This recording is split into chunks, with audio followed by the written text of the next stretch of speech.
Pull open any recipe box from 1975 and half the cards inside are for meals nobody cooks anymore. Forgotten suppers from the 1970s that once fed entire families on pocket change, and somewhere along the way they just slipped off the table. You opened the pantry, you saw what was there, and you made it work. Pot roast with onion soup mix, tuna noodle casserole with crushed potato chips on top, hamburger gravy poured over white bread because that was dinner and nobody questioned it. Some of these dishes kept a family of 5 going on less than $1. Others showed up on every kitchen table from Kentucky to Kansas and vanished without anyone noticing they were gone. One of them turned a single can of soup into something your kids still talk about. Another was so plain that most people forgot it ever had a name. And one meal on this list fed half the country every Thursday night without anyone knowing where it came from. These are 100 forgotten meals from the 1970s, and every one of them deserves a place back on your table. Number 21. Ribbon sandwich. This was the lunch counter sandwich that tried to look elegant. 3 or 4 thin slices of crustless white and wheat bread stacked in alternating layers with different fillings between each one, pressed flat, chilled, and sliced crosswise so the layers showed like ribbons. The fillings were simple: cream cheese tinted pink with pimento on one layer, egg salad on the next, a thin spread of deviled ham on the third. The whole thing was held together by the cream cheese acting as glue. Lunch counters, tea rooms, and hotel coffee shops served ribbon sandwiches on oval plates with a sprig of parsley, and for decades they were the standard order for women's luncheons and bridal showers. Making them took time and steady hands, which is exactly why they vanished.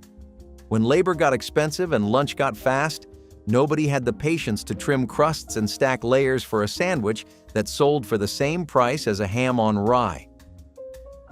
A lunch counter was not a restaurant. It was a strip of formica bolted to the wall of a store that sold something else entirely. You ate with strangers on both sides of you, close enough to bump elbows, and the cook worked in full view so you could watch your food being made. There was no tipping culture to speak of, no waitstaff, no atmosphere, just speed, low prices, and a short menu that never changed. The sandwiches on that menu were not invented by chefs. They were invented by time pressure and tight margins. A counter cook needed to make something good with 5 ingredients in 90 seconds. That constraint shaped every sandwich on this list, and when the constraint disappeared, so did the food. The chain restaurants moved in, the lunch counters locked their doors, and an entire category of American cooking simply stopped being made. Number 19. Swedish meatballs. Not the kind from a frozen bag, the real ones. You mixed ground beef with breadcrumbs, 1 egg, finely grated onion, a pinch of allspice, a pinch of nutmeg, salt and pepper, and just enough milk to keep them tender. You rolled them small, about the size of a walnut, and browned them in butter in a cast-iron skillet. When they were dark on every side, you pulled them out and made the sauce in the same pan. Butter, flour, beef broth, and a long pour of sour cream stirred until it was smooth and pale brown. The meatballs went back in and simmered until the sauce thickened around them. The allspice was the secret. Most Americans had never tasted it in meat before, and that faint, warm sweetness underneath the pepper was what made people ask what you did differently. Scandinavian families brought this recipe to Minnesota and Wisconsin decades earlier, and by the 1970s, it had spread to every corner of the country through potluck suppers and women's magazines. Church fellowship halls served them by the hundreds, piled on platters next to toothpicks and a stack of napkins. The women who made them rolled dozens at a time, lining them up on sheet pans before browning them in batches. It was tedious work, standing over a hot skillet, turning each one by hand, and nobody paid you for it. But the allspice was doing something no frozen bag could replicate. It was turning plain ground beef into something that tasted like it came from somewhere old and far away. And at the end of the night, when the platters came back empty, the woman who made them knew she had fed a room full of people something worth remembering. Number 19. Ambrosia. A can of mandarin oranges drained in the metal colander. A can of crushed pineapple drained the same way. A cup of miniature marshmallows. a cup of shredded coconut from the baker's bag, a container of Breakstone's sour cream, mixed in Linda's Tupperware gel ring mold, covered with the clear plastic lid, and refrigerated overnight. The whole bowl cost 89 cents. Ambrosia showed up at every Christmas Eve table on Juniper Lane for years. Her mother-in-law Marion called it old lady food because it had been a Southern dessert since the 1880s. Linda called it insurance.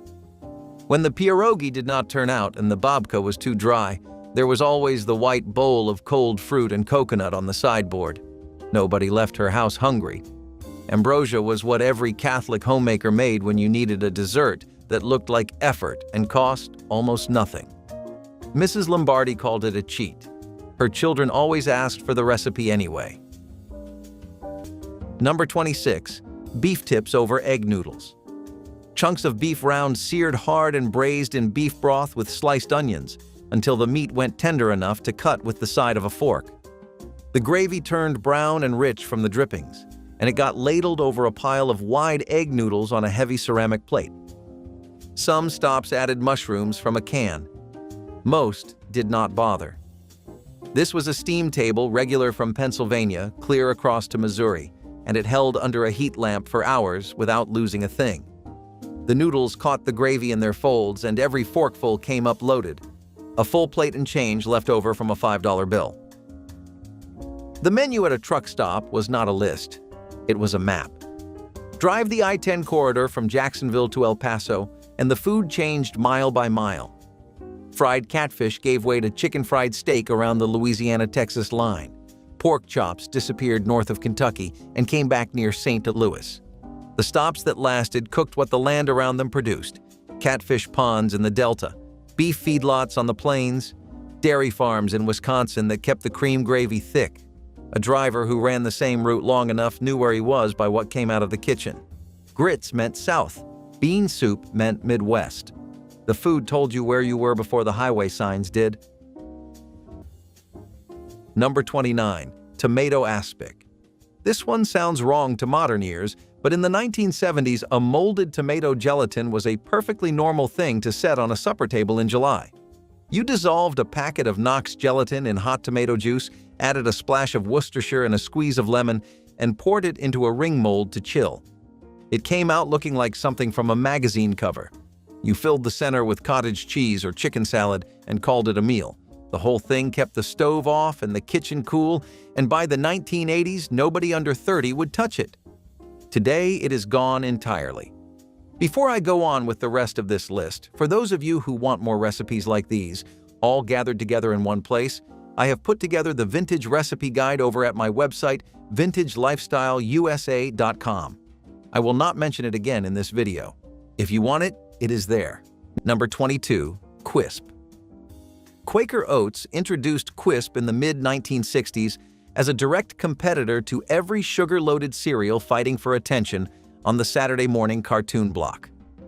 The mascot was a pink alien from the planet Q who wore a propeller on his head and spoke in a voice that sounded like he had swallowed a bicycle horn.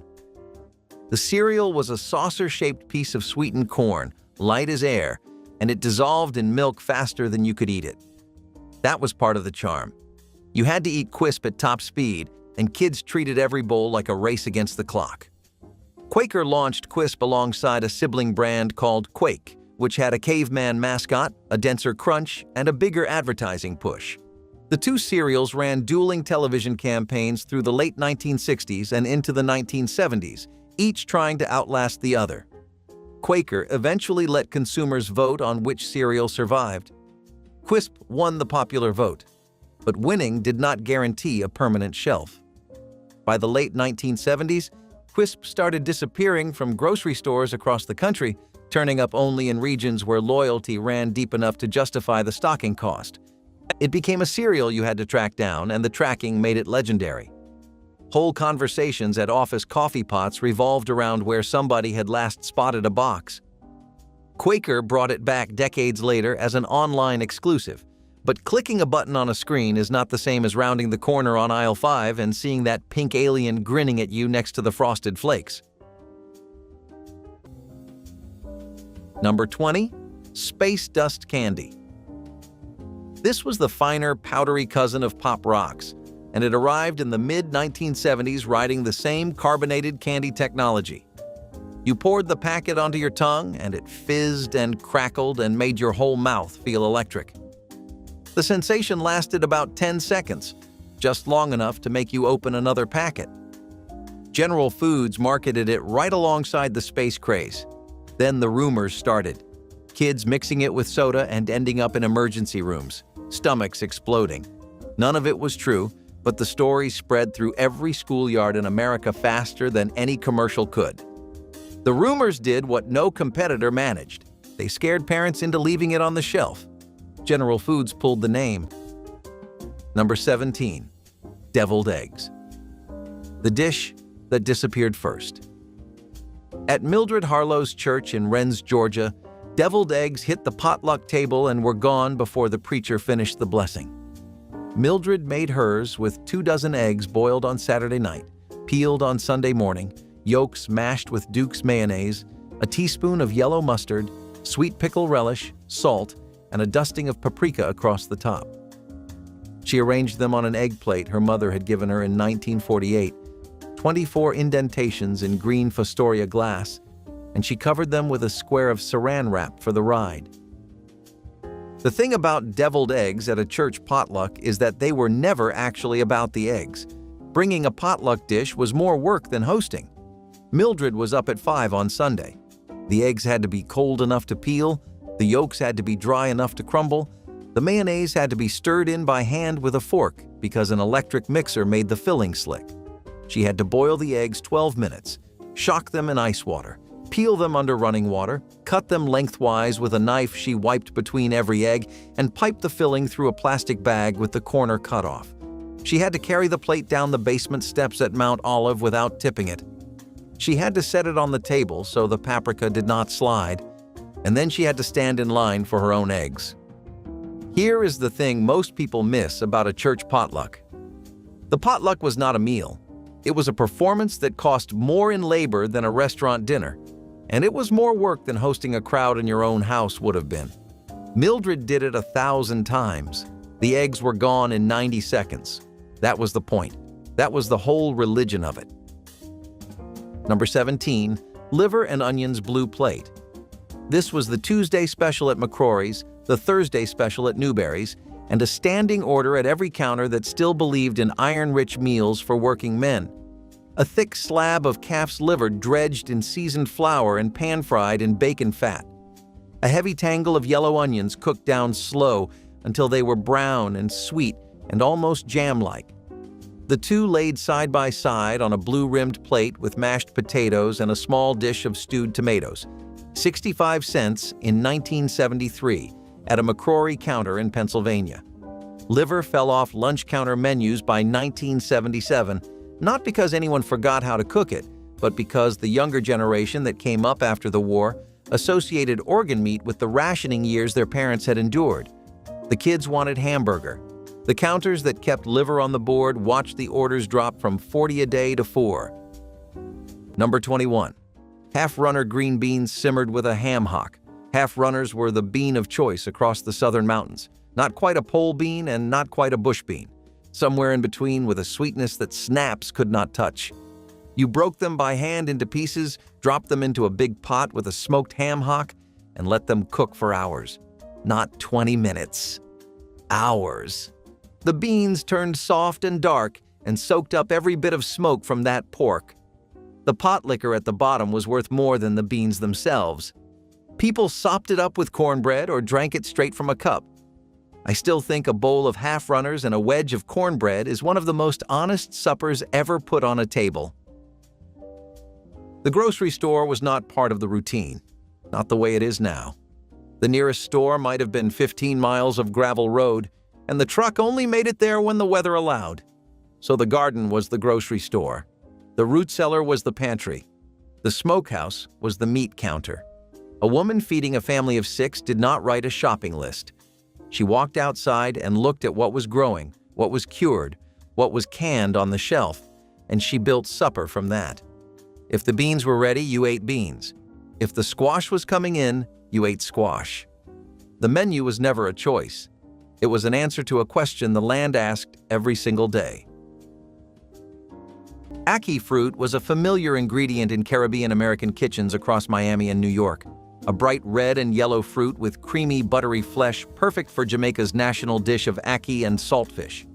Families who grew up eating this staple naturally wanted to continue preparing it in America. The fruit carries a dangerous secret. When unripe, ackee contains hypoglycin A toxin causing violent vomiting, seizures, and potentially fatal drops in blood sugar. The FDA banned fresh ackee importation entirely, citing difficulty ensuring every fruit was properly ripened. Only specially processed canned ackee from approved facilities is permitted, and even those face rigorous inspection and frequent rejection. Jamaica and much of the Caribbean continue eating fresh ackee daily. Families know how to identify ripe fruit safely, knowledge passed through generations. The ban separates an entire immigrant community from their most culturally significant food. European immigrants brought stuffed cabbage to American kitchens in the late 19th century, from Poland, Hungary, Ukraine, Czechoslovakia, and the recipes differed by village and by family. The Hungarian version called for a touch of sugar in the tomato sauce. The Polish sometimes layered sauerkraut beneath the rolls before braising. What all versions shared was the method. A whole head of cabbage into boiling water, outer leaves peeled off one at a time as they softened, each packed with ground beef, raw rice, and onion, tucked and rolled firm. Seam down in a pot, covered in tomato sauce, 2 hours low. The house took on the smell of cabbage softening in tomato. Sweet and slightly funky, a smell that places you in that specific kitchen the moment you encounter it again, decades later. She knew they were done by pressing one roll with the back of a spoon and reading what she felt there. That knowledge existed nowhere on paper. The rolls stopped coming to family tables one generation at a time, the first losing patience for the rolling, the second not knowing the rolling had ever been something to lose. Not every plant had a cafeteria. The smaller operations, machine shops, tool and die outfits, warehouses with under 50 workers, got a bank of vending machines bolted to the break room wall, and that was lunch. The sandwich was always the same. 2 slices of white bread, a layer of processed ham or turkey, a square of American cheese, and a smear of mayonnaise, sealed in cellophane on a slowly rotating shelf behind glass. You put in your quarters, turned the chrome knob, and the little door popped open. The bread was damp from refrigeration, the cheese too orange, and the whole thing tasted like last week. The concept traced back to Horn and Hard Arts automats, which served 350,000 people a day in New York before fast food replaced them. None of that charm survived in the factory version.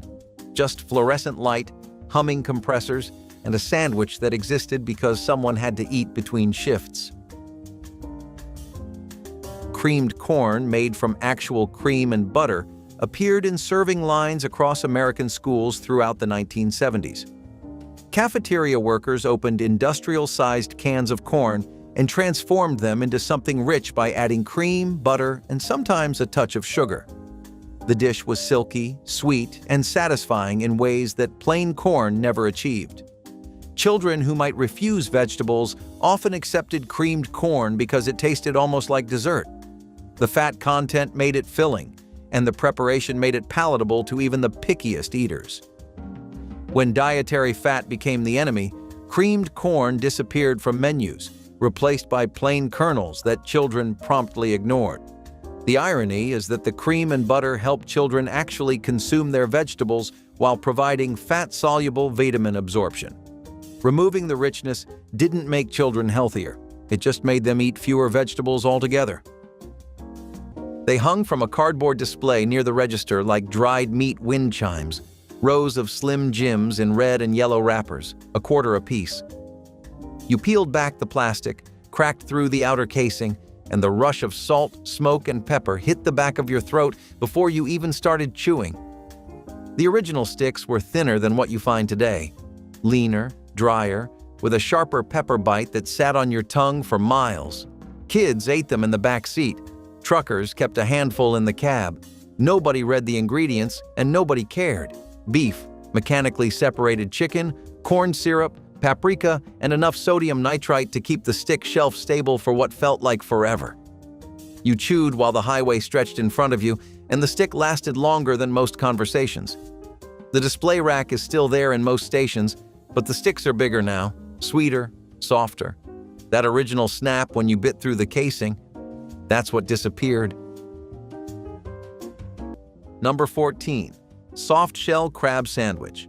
A whole soft-shell crab, lightly dredged in seasoned flour and fried fast in hot oil until the legs went crisp, pressed between two halves of a roll with a leaf of lettuce and a squeeze of tartar sauce. This was a seasonal lunch counter sandwich, and in the spring and early summer, counters along the Chesapeake Bay, the Jersey Shore, and the Gulf Coast put them on the board the same week the watermen brought in the first molting crabs.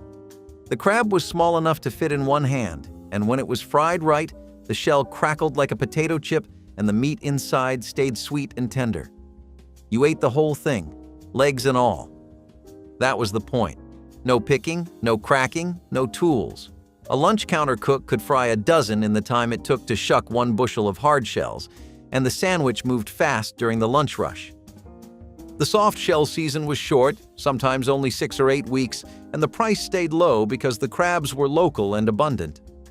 Watermen in Maryland and Virginia sold them by the basket at the dock, and a lunch counter near the water could put a fried crab sandwich on the menu for pocket change. Some cooks added Old Bay to the flour. Others kept it plain and let the crab speak for itself. Either way, the sandwich was gone from the board by July, and you waited a full year for the next one.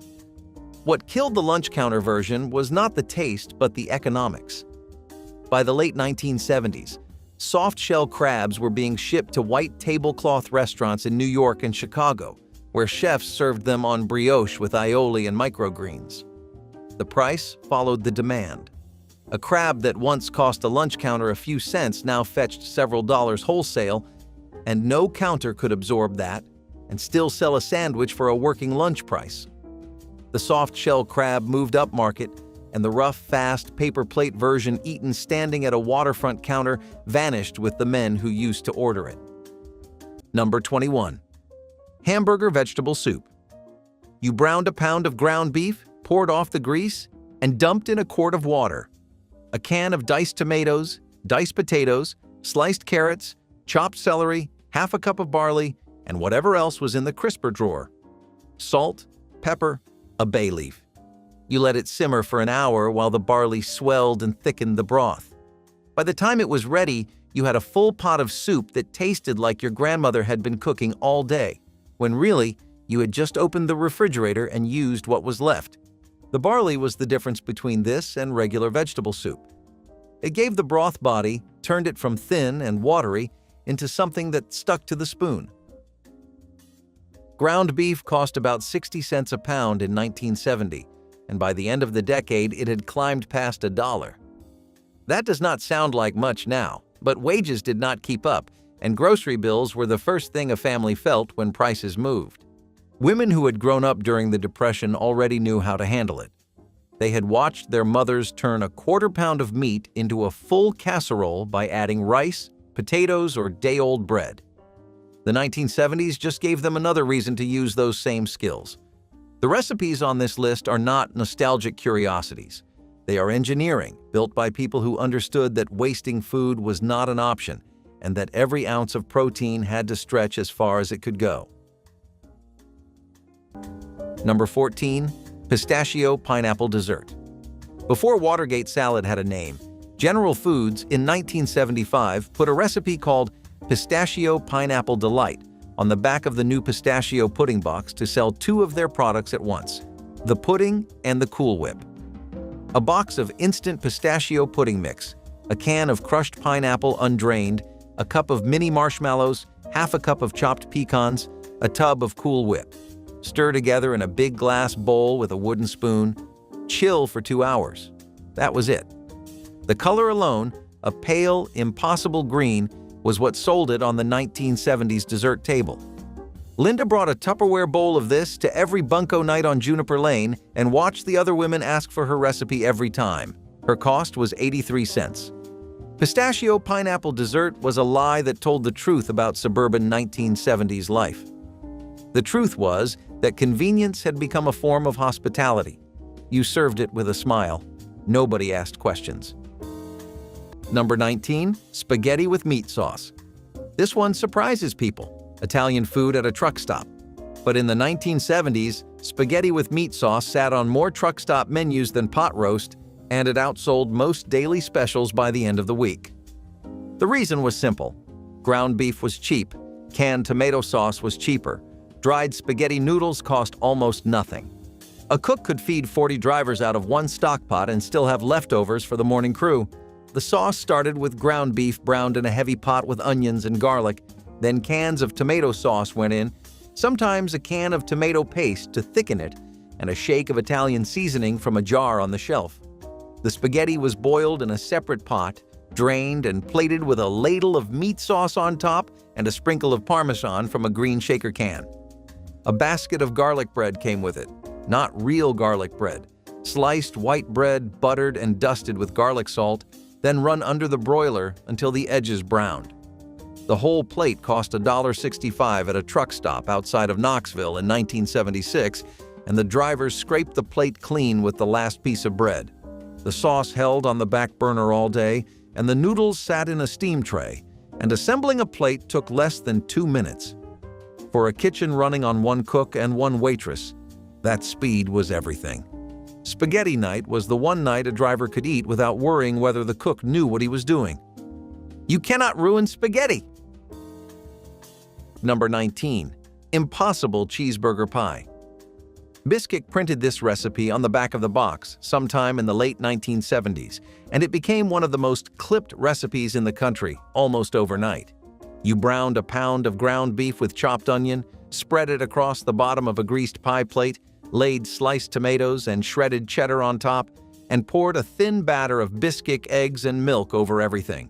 The batter sank to the bottom during baking and formed its own crust. That was the trick that made people clip it out and tape it to the inside of a cabinet door.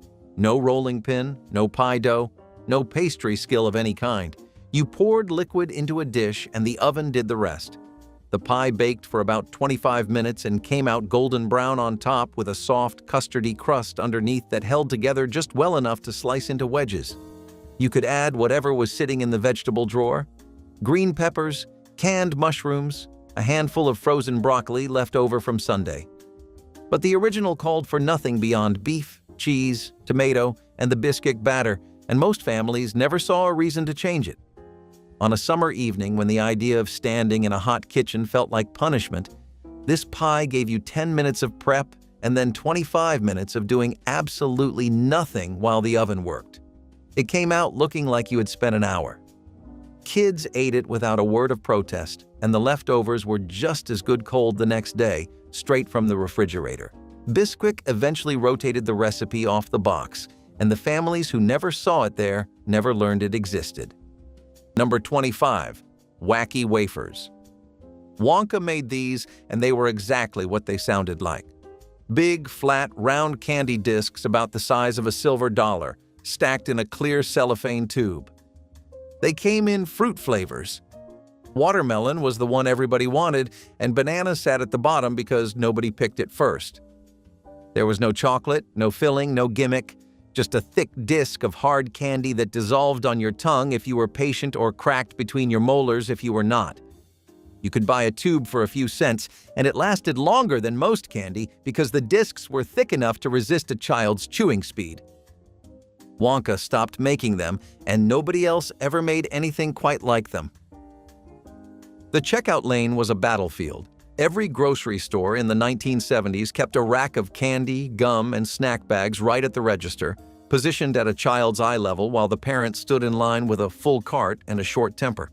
The entire snack industry understood something about that moment. You had maybe 40 seconds before the belt started moving and the cashier rang the total.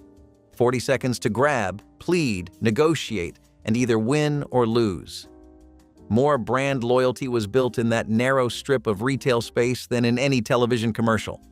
The companies that won the checkout lane won the decade, and the ones that lost it disappeared so completely that most adults today cannot remember the name. Only the wrapper. Number 22, Kaboom cereal. General Mills put a clown on the box, not a soft, friendly circus poster clown. A wide-eyed, full-color clown with a grin that sat somewhere between cheerful and unsettling. His name was just the Kaboom Clown, and he stared at you from the cereal aisle of every grocery store from the early 1970s onward. The cereal itself was star-shaped pieces in bright colors, heavily sweetened, and it turned the milk pink. You did not eat Kaboom because it was the best cereal on the shelf. You ate it because the box grabbed your attention and your mother put it in the cart to stop you from reaching for something worse. The taste was standard sweetened corn, interchangeable with half a dozen other brands. But that clown was not interchangeable with anything. He was the thing you remembered. Years later, adults brought up Kaboom not because of the flavor, but because of the face on the box that watched them eat breakfast through an entire childhood. There was something off about it. The colors were too saturated. The smile was too wide. The eyes followed you across the table. And the cereal was just sweet enough that you kept eating while the clown kept staring. General Mills discontinued Kaboom by the mid-1980s. The cereal market had moved on to movie tie-ins and licensed characters, and a grinning clown on a plain box did not compete anymore. But everyone who sat at a kitchen table with that box facing them remembers exactly what it looked like. Some things leave the shelf and you barely notice. Kaboom left the shelf and left the clown behind, somewhere in the back of your memory, still grinning. Number 11. Sloppy Joes in a chafing dish. A church fellowship coordinator in Flint, Michigan named Geraldine Schatz served these at every Wednesday night youth group supper from 1974 through 1986. 3 pounds of ground beef browned in a cast iron skillet, chopped onion, chopped green pepper, a can of manwich, a squirt of ketchup, a tablespoon of brown sugar stirred in at the end, the whole pot scraped into a silver chafing dish over a sterno burner, kept at a low simmer on a folding table in the church basement, stacks of hamburger buns beside it, paper plates, a kitchen ladle chained to the dish so no one walked off with it. Geraldine's son had died in Vietnam in 1968. The Wednesday night suppers were how she kept walking into a room full of teenagers every week for 18 years. The sloppy joes were the excuse. The teenagers were the reason. Number 22. Chicken croquettes with cream gravy. These were the leftover Chicken Monday special at every drugstore counter from Lancaster to Little Rock. Ground cooked chicken bound with thick white sauce, shaped into cones or pyramids, rolled in cracker crumbs, and deep fried until the outside crackled. Served 2 to a plate over mashed potatoes with a pool of pale cream gravy and a side of peas. The trick was the binder. The white sauce had to be cold and stiff enough to hold the shape through the fryer. Hinkle's in Lancaster County is still making them from a recipe that has not changed since the 60s. Nobody else is. Croquettes died because frying twice-cooked chicken takes more labor than the modern profit margin allows. 2 minutes of hand-shaping proportion does not survive contact with a chain franchise spreadsheet. Number 24. Cornbread crumbled in sweet milk. You took a piece of leftover cornbread, broke it into a tall glass, and poured cold milk over the top. Then you ate it with a spoon. That was supper. It sounds like nothing, but in the mountains of North Carolina and eastern Tennessee, this was what people ate when the real meal had already been served at noon. Dinner was the big meal in the middle of the day. Supper was lighter, and for a lot of families, cornbread and milk was exactly enough. The cornbread soaked up the milk and turned soft, almost like pudding. Children loved it. Old folks still talk about it like it was the best thing they ever tasted. Before I go any further, this one is for the folks who want more old-fashioned recipes like these all gathered in one place. I put together the Vintage Recipe Guide, a collection of the kinds of meals your family actually cooked. You can find it on my website, vintagelifestyleusa.com. I will not bring it up again. If you want it, it is there. Now, back to the list. Unpasteurized young cheeses like authentic Camembert de Normandie and Brie de Meaux were once available to American cheese lovers seeking imported European varieties. These raw milk cheeses, aged fewer than 60 days, carried complex flavors pasteurized versions could not replicate, with living cultures creating textures that evolved from purchase to plate. French cheesemakers had perfected these recipes over centuries. The FDA's 60-day aging rule banned these cheeses from American markets, citing concerns about bacteria like Listeria and Salmonella.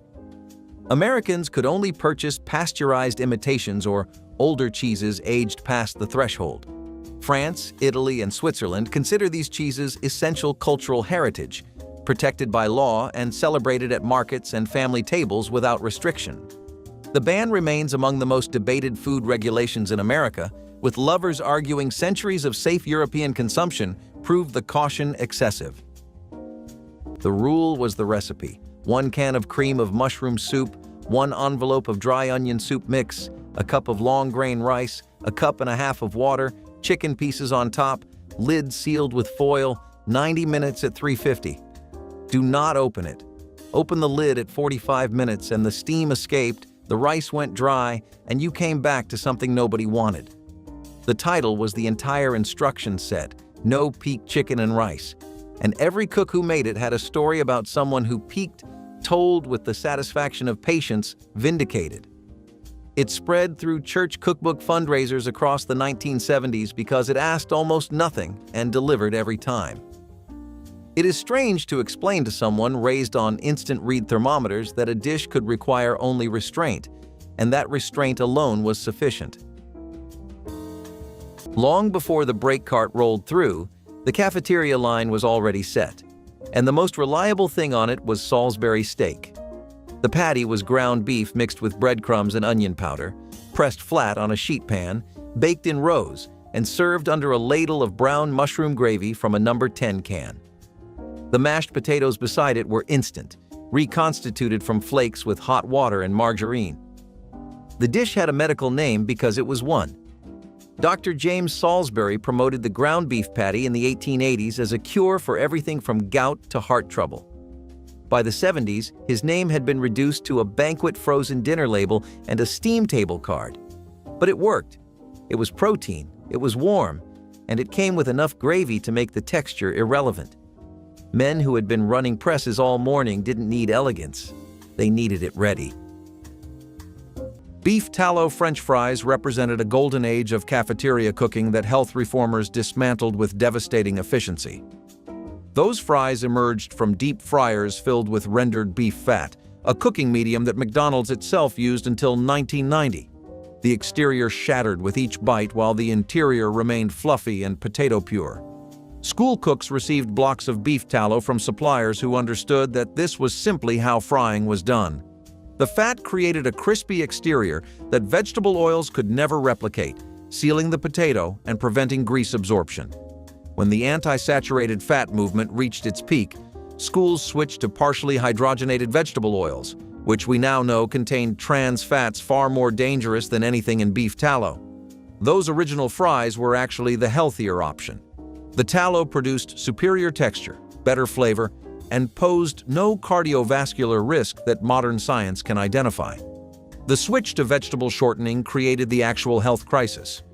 Before Jack Link's put jerky in every checkout aisle, the jerky at a gas station was local. It came in hand-labeled bags or brown paper sacks, dried in somebody's smokehouse, and the brand was often just a name, Ray's or Big Jim's or a surname in a town you'd never heard of. The strips were darker, tougher, and saltier than anything mass-produced, with smoke that varied station to station because every recipe was different. Some used soy and garlic. Some used nothing but salt and hickory. A few added red pepper flakes that caught you two chews in. Stations in Wyoming, Montana, and the rural South kept the best stock, often made by the same family for decades. You held the strip in your teeth and tore, and the flavor released slow, the way good jerky should. Those hand-labeled bags are nearly extinct. Food safety regulations and corporate distribution pushed the small batch makers off the rack and replaced them with vacuum-sealed packages that taste like teriyaki-flavored leather. Number 17. Meatloaf sandwich. A thick slab of cold meatloaf from the day before, sliced straight from the icebox and laid between 2 pieces of white bread with mustard and a leaf of iceberg lettuce. Lunch counters made meatloaf in sheet pans every morning, and whatever did not sell as a hot plate at dinner became sandwiches the next day. The bread went soft against the cold meat, and the mustard cut through the dense, beefy flavor just enough to keep the whole thing from feeling heavy. Some places served it warm, reheated on the flat grill with a slice of onion and a smear of ketchup. Others added a slice of American cheese and pressed it like a patty melt. The meatloaf sandwich was not glamorous, and nobody ever ordered it to impress anyone, but it was solid and filling, and you could eat it with one hand while reading the newspaper with the other. When lunch counters gave way to fast food chains, the meatloaf sandwich did not survive the transition. It was too plain, too slow, and too connected to the idea of yesterday's dinner to fit on a modern menu. Number 24. Johnny Marzetti. It came out of an Italian restaurant in Columbus, Ohio, and the name stuck to the dish long after most people forgot who the Marzetti family was. This casserole spread across church kitchens and school cafeterias faster than any recipe card could travel. You browned ground beef with onion and celery, stirred in a can of tomato soup and a can of tomato sauce, then folded in cooked elbow macaroni and a fistful of shredded cheddar. Into a casserole dish it went, more cheese on top, and 20 minutes in the oven. Every Midwestern potluck between here and Dayton had at least one version of Johnny Marzetti on the table, and the pans always came back empty. The celery was the signature, that faint crunch underneath the soft noodles that told you someone had made it from scratch. Number 17. Pecan Tassies. Miniature pecan pies baked in a cream cheese pastry shell. Linda made them in an old tin muffin pan her Aunt Stefania had given her from her own kitchen in Scranton the summer before she died. 3 ounces of cream cheese, a stick of margarine, a cup of flour, all worked with a fork and chilled before pressing into the tins. A filling of brown sugar, 1 egg, a tablespoon of margarine, vanilla, and chopped pecans pressed into each shell. 25 minutes in the oven. 24 tiny pies for $1.30. Pecan tassies were the dessert you brought to a bridal shower, a baptism reception, or the funeral home coffee hour when a neighbor's husband had died at the plant. They sat on the dressy end of the 1970s dessert table, the end reserved for women who wanted to be considered good cooks by the parish. Linda always said the tassies were what her friends remembered about her, but most of all, they were cheap to make. Number 21. Fried chicken gizzards. Tough little bundles of muscle from the bird, boiled until they turned tender, then battered and fried until the outside went dark and crunchy. They came in a basket with fries and a cup of white gravy for dipping.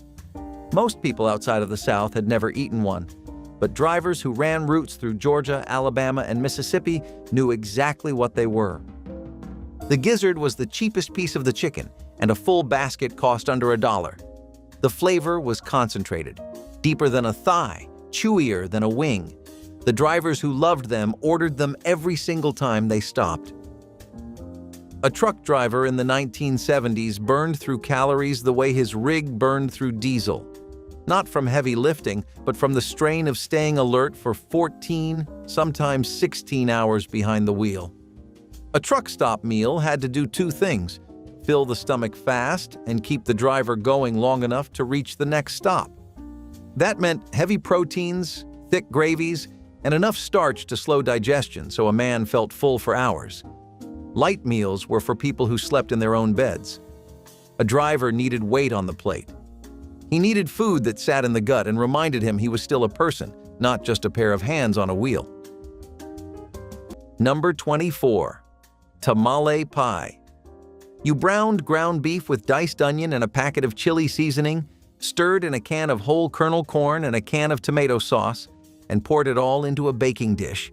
Then you spread cornbread batter over the top and baked it until the crust turned golden and the filling bubbled up around the edges. The cornbread soaked up the spiced meat and turned into something between a casserole and a meal you could cut into squares and eat with your hands. Church cookbooks from Oklahoma to Arizona printed this recipe for 2 decades straight. It fed 5 people for under $2. Tamale pie had nothing in common with a real tamale, and nobody who ate it in 1976 worried about that for a second. Number 26. Space food sticks.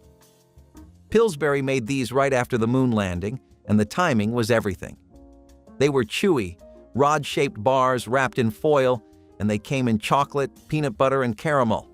The packaging leaned hard into the space program, and every kid who watched the Apollo missions on television wanted one. They were not good the way a candy bar is good. They were dense and waxy and stuck to your teeth. But eating one made you feel like an astronaut, which was worth more than flavor when you were 9 years old. Pillsbury leaned on NASA credibility in every ad. By the early 1980s, the space craze had cooled, and so did sales. The sticks vanished along with the dream. Great shakes. This was a milkshake in a cup. You bought the cup at the store, added milk at home, snapped the lid on, and shook it. The powder mixed with the milk and made something closer to flavored milk than an actual milkshake. But that distinction did not matter when you were 9. Chocolate, vanilla, strawberry. The cup was disposable, and the whole thing cost less than a real milkshake at any lunch counter.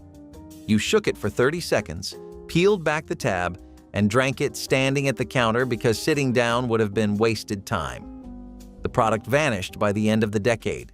Instant milkshake in a disposable cup turned out to be the answer to a question not enough people were asking. The best after-school snack was never the one your mother wrote on the grocery list. It was the one you found yourself.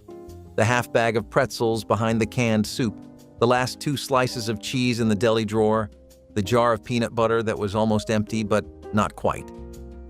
Those discoveries taught you something about food that no recipe book ever could. You learned that eating does not have to be an event. It can be a quiet moment between school and dinner, standing at the counter, chewing something simple, answering to nobody. The 1970s were full of those moments. Nobody photographed them. Nobody posted them anywhere. You ate your snack, watched your show, and waited for the rest of the day to arrive. Number 24. Funeral potatoes. Relief Society. Women in Provo, Utah made this dish for every grieving family in the state from the late 60s onward. The recipe was frozen shredded hash browns, a can of cream of chicken soup, sour cream, melted butter, shredded cheddar, and a topping of crushed cornflakes tossed in more butter. 9 by 13 pan, 90 cents of ingredients, fed 25 mourners easily. It was the dish that arrived on your doorstep 20 minutes after the phone call, still warm, wrapped in a tea towel, left without a knock. You did not have to open your door. You did not have to talk. The pan told you the whole thing. Someone knew, someone cooked, someone drove across town in the cold because there was nothing else they could give you. But the Mormon Relief Society did not invent grief. They invented a way to show up for it that did not need words. Number 19. The hot roast beef plate. This was what every truck driver ordered before the night haul out of Cleveland. The dish promised at the top of this list, and it earned that promise 3 times over. 2 thick slices of roast beef carved from a top round that had been in the oven since 6 in the morning, laid over a single slice of white bread that soaked up the juice. A separate mound of mashed potatoes beside it with a well in the middle for more gravy. Brown gravy ladled hot over everything until the plate was almost swimming. A side of canned green beans cooked down with bacon fat, and a hard dinner roll wrapped in cellophane. The roast beef plate was the meal a working man ordered when he had 4 hours of driving ahead of him and 1 chance to eat before the next stop. The waitress in her paper crown brought it on the same heavy oval platter she used for the hot turkey, and the chrome swivel stools spun a quarter turn every time he reached for the salt. The plate disappeared in stages. First, the roasting ovens went out of the counters because the gas bills climbed faster than the lunch crowd grew. Then the carving station went out because slicing meat to order made no sense once frozen patties existed. Then the gravy went out because the kitchens with no carving station no longer had pan drippings, and powdered gravy mix made every plate taste the same. By 1979, the hot roast beef plate had moved from the lunch counter to the church basement and the Union Hall, where volunteer cooks still roasted a real piece of beef. Now it lives only in the muscle memory of a generation of drivers who could tell you which exit had a counter that still served it.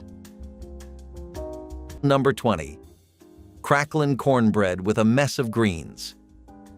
When a hog was butchered in late fall, nothing went to waste. The skin and the fat were cut into small pieces and rendered in a big iron pot over an open fire. What came out were cracklings, golden brown nuggets of pork that were crispy on the outside and impossibly rich on the inside. Those cracklings went straight into the cornbread batter. You mixed your cornmeal with a little flour, buttermilk, an egg if you had one, a pinch of soda, and a generous handful of those cracklings. Then you poured the batter into a screaming hot skillet greased with lard and baked it until the top cracked and the edges turned dark brown. That cornbread was heavier than the regular kind, saltier, with little bursts of pork flavor in every bite. You could hear the cracklings crunch when you bit down. On the side, there was always a mess of greens. Turnip greens, mustard greens, creasy greens, whatever was growing along the fence or in the garden. You cooked them low and slow in a deep pot with a piece of smoked jowl and a splash of vinegar. They cooked down to a fraction of their original size. A whole bushel of raw greens barely filled a serving bowl. You tore off pieces of cornbread and dragged them through the pot liquor pooled on your plate. The combination worked because the cracklings brought salt and fat and crunch, and the greens brought iron and bitterness and depth. One without the other was fine. Together, they were something worth sitting down for. In a lot of homes, this was Saturday supper from November through March. The cracklings made that cornbread feel like a feast, even when there was not a single other thing on the table. Brominated vegetable oil hid inside America's favorite citrus sodas for decades, a modified oil laced with bromine that kept fruit flavoring evenly distributed in drinks like Mountain Dew and Gatorade. Consumers had no idea they were sipping a substance also used in flame retardants. The FDA classified it as safe in the 1950s, but by the 1970s, studies revealed neurological damage, thyroid disruption, and bromine accumulating in tissue. Despite mounting evidence, the FDA merely set temporary limits rather than banning it. It took California passing its own food safety law in 2023 to force the FDA's hand. The federal ban took effect in August 2024, over 50 years after the first warnings. Japan and the European Union had prohibited it years earlier, reformulating the same brands Americans were still drinking. PepsiCo voluntarily removed it long before the ban, proving safer alternatives existed all along. Long before Tuesday needed a theme, American chop suey was already solving the problem. Ground beef, elbow macaroni, canned tomatoes, onion, everything in one pan until the pasta absorbed the liquid. The name borrowed from Chinese cooking, chop suey, appeared in print as early as the late 1800s, derived from Cantonese for a little of this and that. But the dish had no connection to any Chinese kitchen. In New England, it was simply chop suey. In the Midwest, they called it American goulash. In Ohio, it became a baked casserole called Johnny Marzetti. You could tell where someone was raised by what they called it, and whether cheese went in at the end, and whether the green pepper was required or optional. Nobody agreed on any of it. Everybody's mother made the only correct version. The dish has never entirely gone, but the name has mostly faded. Most people under 30 call it pasta with meat sauce, unaware they're eating something that fed entire neighborhoods for most of a century. The same hands that simmered bones for bean soup also rolled meatballs in factory towns where Italian families had settled 3 generations deep, places like Youngstown, Pittsburgh, and the neighborhoods south of Detroit. The meatball sub didn't come from the cafeteria. It came from the sandwich counter across the street, run by a family that had been there since the grandfather came over, and it was the lunch you bought on Friday when the paycheck hit. 3 or 4 meatballs in red sauce on a split Italian roll, the bread soaking through by the time you carried it across the parking lot, the sauce running down your wrist. The meatballs were beef and pork held together with stale bread soaked in milk, a technique the old women called a panade without ever using the word. Those lunch counters ran on margins so thin a slow Friday could end them.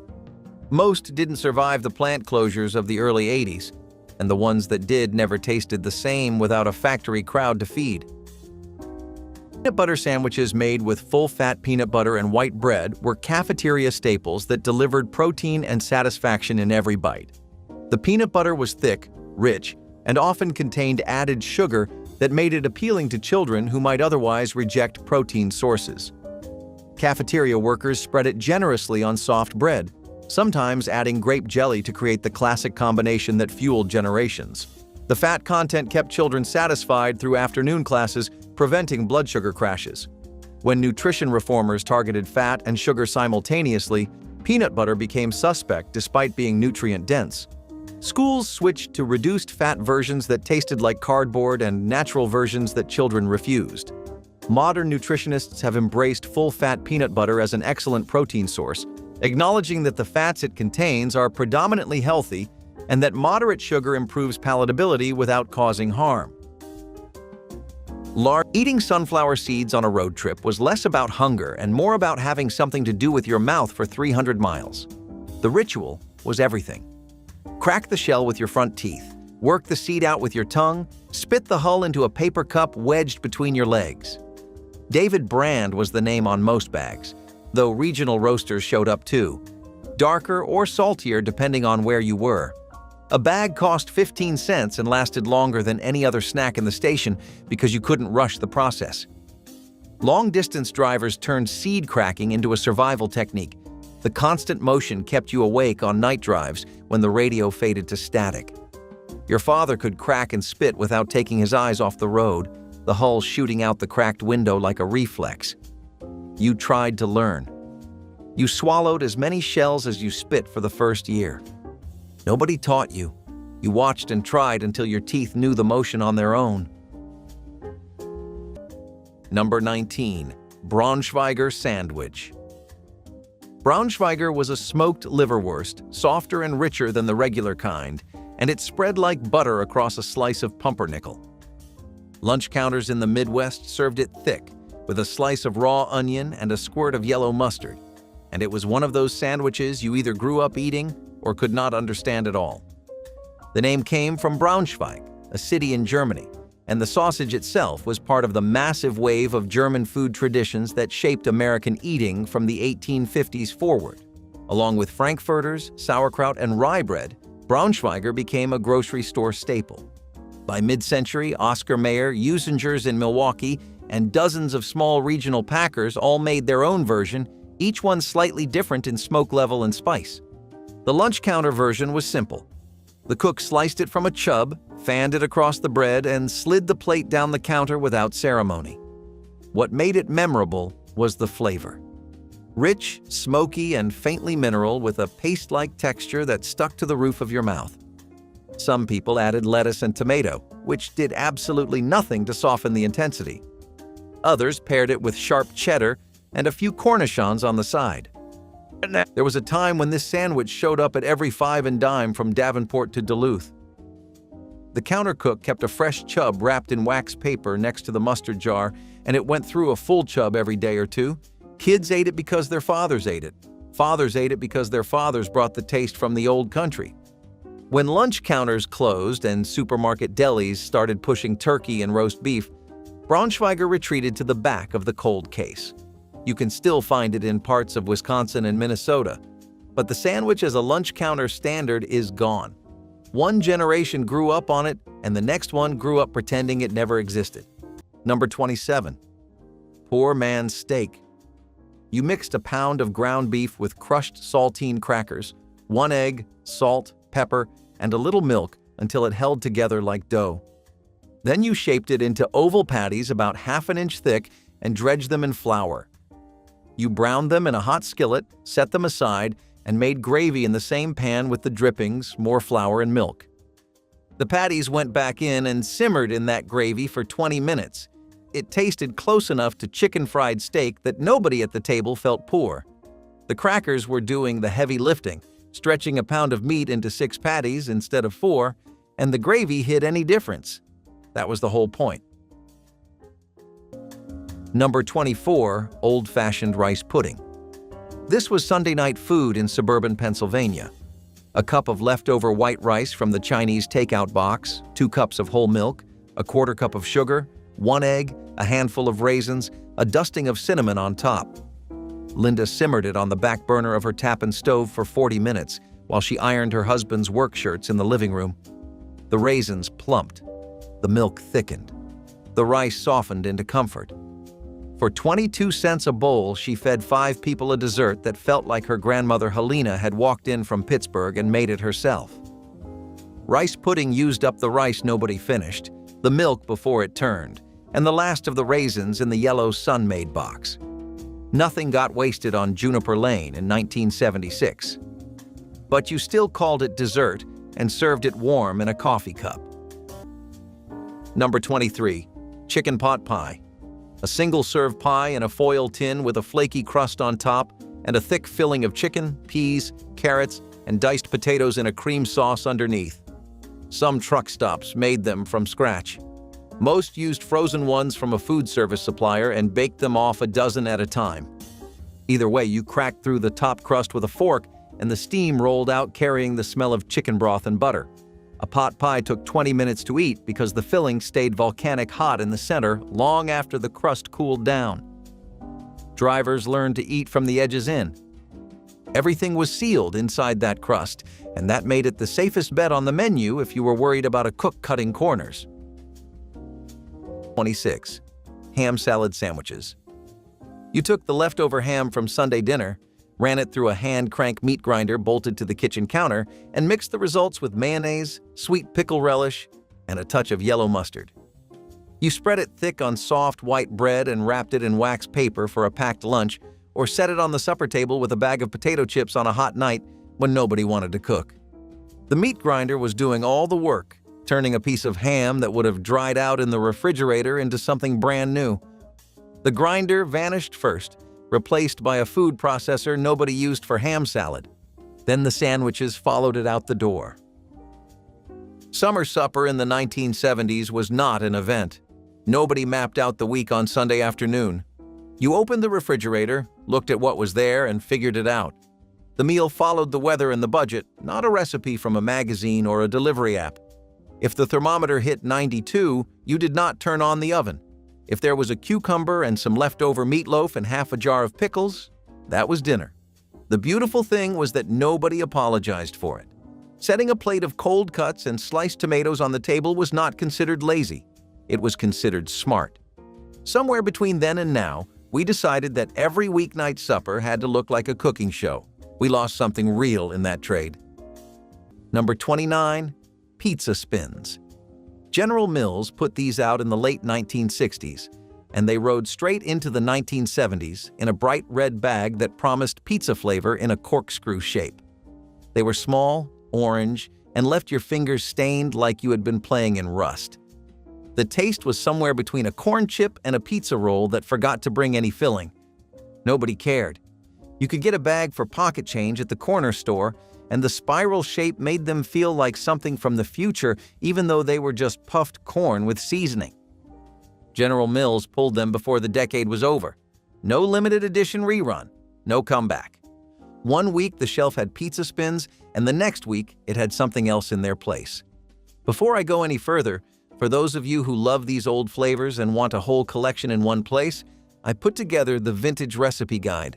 It is full of recipes like the ones I cover in these videos. You can find it on my website, vintagelifestyleusa.com. I am not going to push it again. If you want it, it is there. Now back to the list. Number 14. Sir Grapefellow cereal. General Mills released this in 1972 alongside a companion called Baron von Redberry, and the concept was a breakfast cereal arms race. Sir Grapefellow was grape-flavored oat cereal with grape starburst marshmallows. The mascot was a British World War I flying ace with a monocle and a scarf, locked in an eternal dogfight with the Baron, who sold the berry version. The commercials showed them chasing each other across the sky, each one insisting his cereal was better. It was breakfast repackaged as rivalry, aimed directly at 7-year-olds. The cereal tasted like grape soda poured over oats, which was either wonderful or alarming depending on your palate. The marshmallows turned the milk purple. Your mother regretted the purchase before you finished the first bowl. General Mills pulled both cereals by 1975. 3 years. The dogfight ended and nobody won. But the thinking behind it is what matters. General Mills was willing to launch 2 products at the same time and let children decide the winner. That kind of gamble does not happen in the cereal aisle anymore. Today, the shelf is managed by data, by focus groups, by quarterly projections. In 1972, someone in Minneapolis said, "Let us put a British flying ace on a grape cereal and see what happens." That spirit disappeared along with the cereal. Sir Grapefellow and Baron von Redberry are among the rarest cereal boxes in the collector market today. A sealed box in good condition has sold for hundreds of dollars. Nobody is eating what is inside. They are paying for the memory of a time when breakfast could be that strange and that fearless. Number 13. Green bean casserole. The recipe was invented in 1955 by Dorcas Riley in the Campbell's Test Kitchen, but it did not hit full church potluck saturation until the mid-70s. 2 cans of French-style green beans, a can of cream of mushroom soup, a splash of milk, a dash of soy sauce, a can of French's fried onions, half stirred in and half saved for the top. Baked 30 minutes. It was the dish every 11-year-old girl in America learned to make first, because her mother handed her the can opener and said, "Here, you can do this one." That is how a generation of women entered the kitchen, not through a cooking school, not through a cookbook, through a dented can of soup and a mother who needed to set down the potato peeler for 15 minutes. The casserole still exists at Thanksgiving.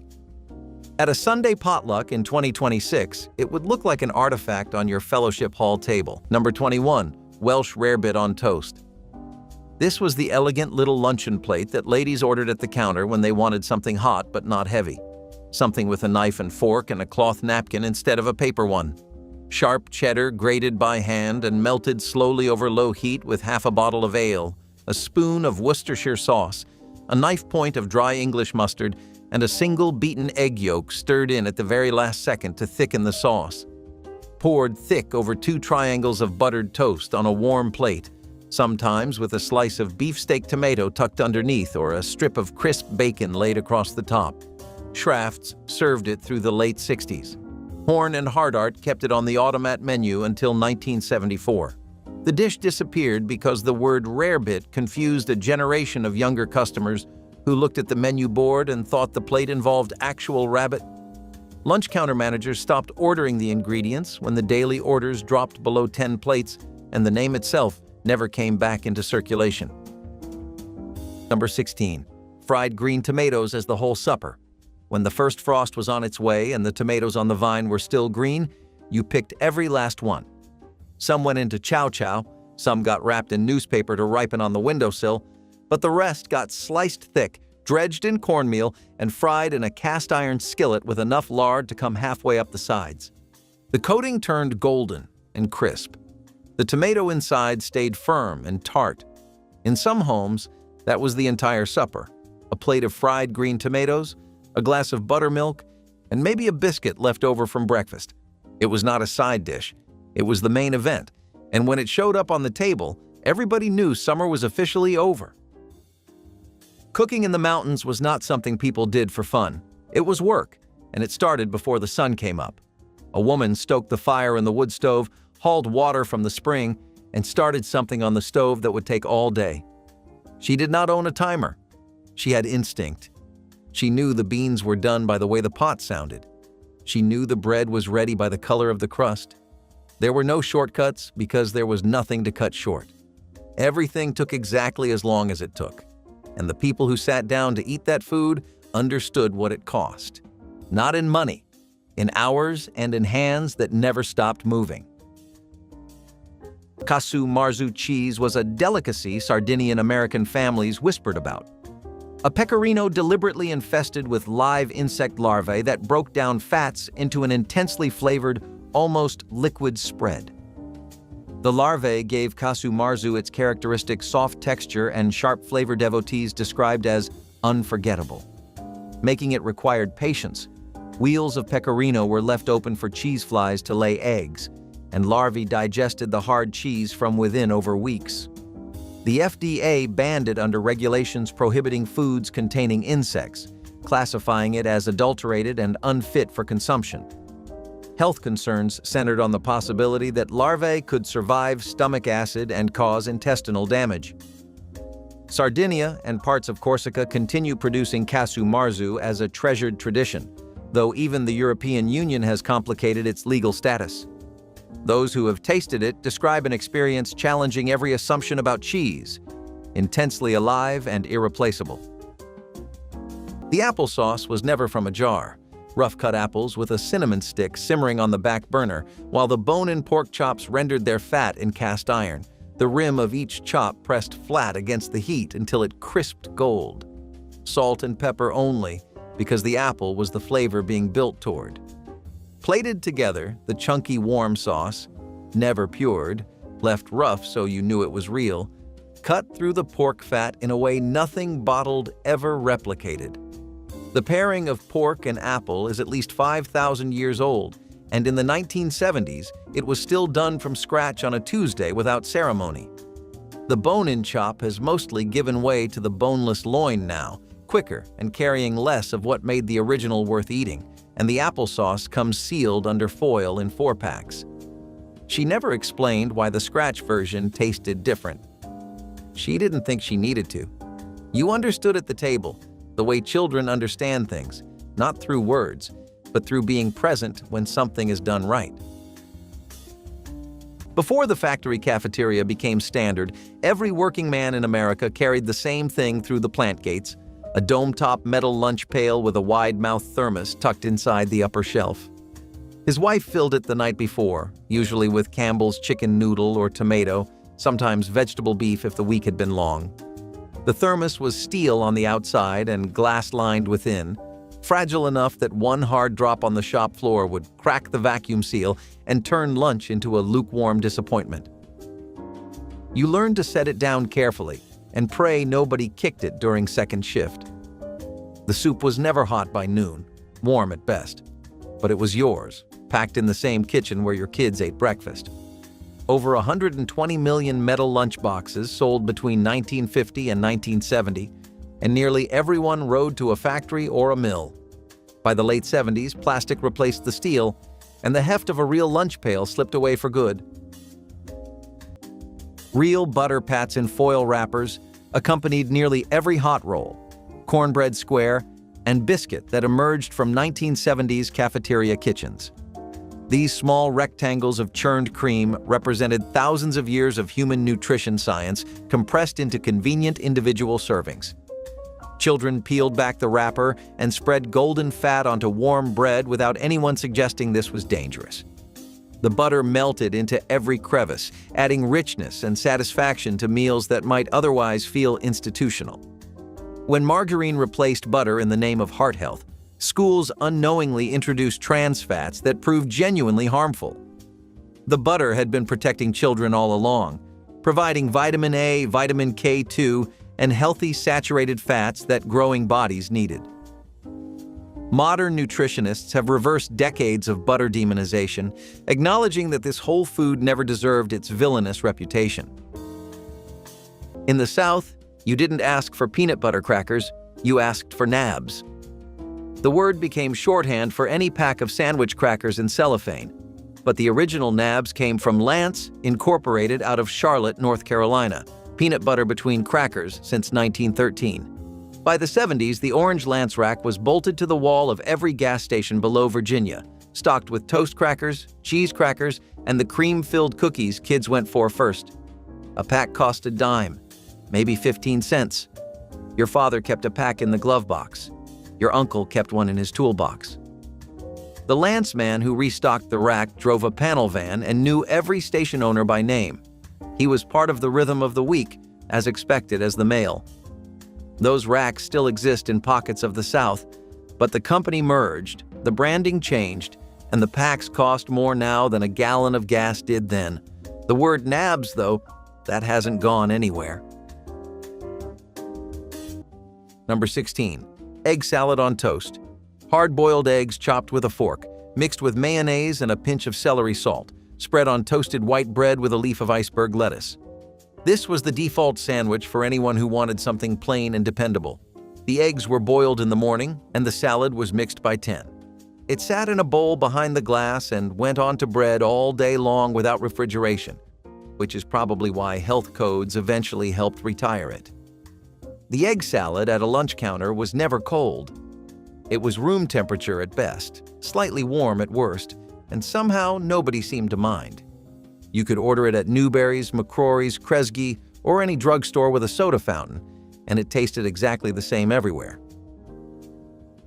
The chalkboard behind the counter listed prices and names, but it never explained where these sandwiches came from. Most of them were immigrant food, recipes carried across the Atlantic and simplified for speed. German butchers brought the liverwurst and the Braunschweiger. Eastern European delis contributed the tongue and the rye bread. Southern cooks brought the pimento cheese. The lunch counter took all of it, stripped out the ceremony, and served it fast and cheap to anyone who sat down. For decades, this was how American food actually worked. Not restaurants, not cookbooks, not famous chefs. A flat-top grill, a loaf of bread, and whatever the neighborhood already knew how to eat. The lunch counter was the most democratic kitchen in the country, and nobody thought to write down what it served before it disappeared. Number 25. Tater tot casserole. You pressed raw ground beef seasoned with salt and pepper into the bottom of a 9x13 pan. Over that went a can of cream of mushroom soup, a layer of frozen mixed vegetables if you had them, and then a single layer of frozen tater tots lined up like little soldiers. 45 minutes at 375. The tots crisped on top while the soup melted into the beef below and turned everything into a savory paste that clung to every bite. It was the kind of meal that sounded ridiculous until you ate it, and then you made it every 2 weeks for the rest of your life. The Midwest claimed it, but by the late 70s it had shown up everywhere a freezer met a can opener. Number 21. Banana pudding. 3 overripe bananas from the wire fruit basket on top of the refrigerator, a box of Jell-O brand vanilla pudding mix, a sleeve of Nilla wafers, 2 cups of whole milk, a tub of Cool Whip thawed on the counter for an hour. Linda layered the wafers at the bottom of a trifle bowl her mother had given her as a wedding gift in 1963, sliced the bananas, poured the pudding, repeated, and crowned the whole thing with whipped topping. Chilled overnight. By morning, the wafers had softened into cake. Banana pudding was the dessert that fixed a bad week. When her husband came home from a double shift, the bowl was already cold. When her children were sick with strep, a bowl of it ended the crying. The recipe was on the side of the Nilla wafer box. Cost 67 cents. And she made it often. Number 29. Smothered pork chops. Bone-in chops browned in a cast-iron skillet, then drowned in a pan gravy made from the drippings, a pour of milk, and enough flour to thicken it into something that stuck to the back of a spoon.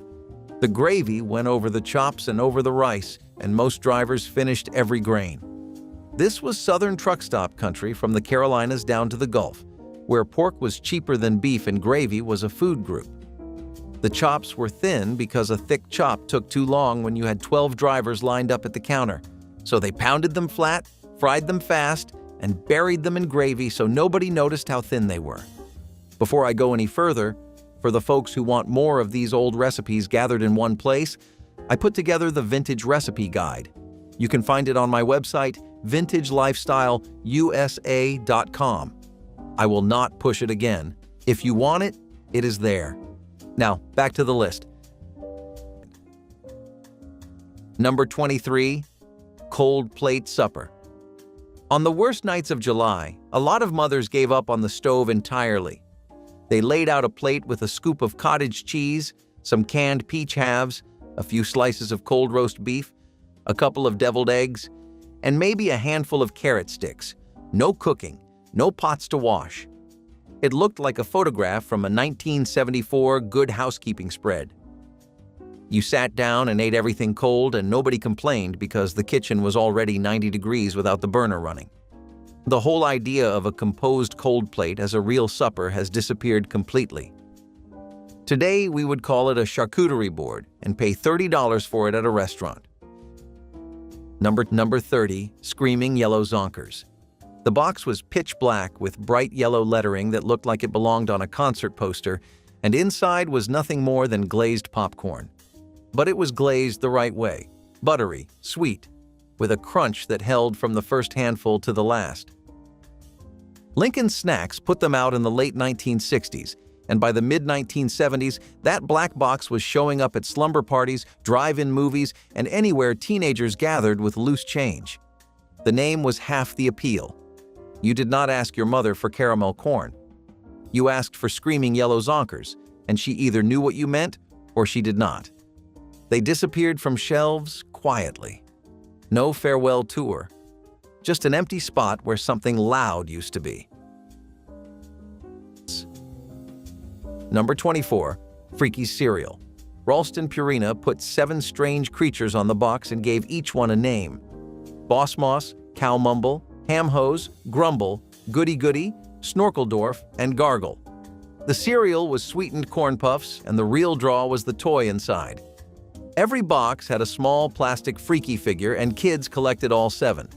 You opened the box upside down to get the toy first, ate a bowl standing at the counter, then forgot about the cereal until the next afternoon. Ralston pulled the line by the late 1970s, but those little plastic figures showed up in junk drawers for years. The cereal was average. The characters were the product. Nobody called it a meal. It did not have a name on any menu or in any cookbook. But every kid who walked through the front door in the 1970s had a routine between the school bus and dinner.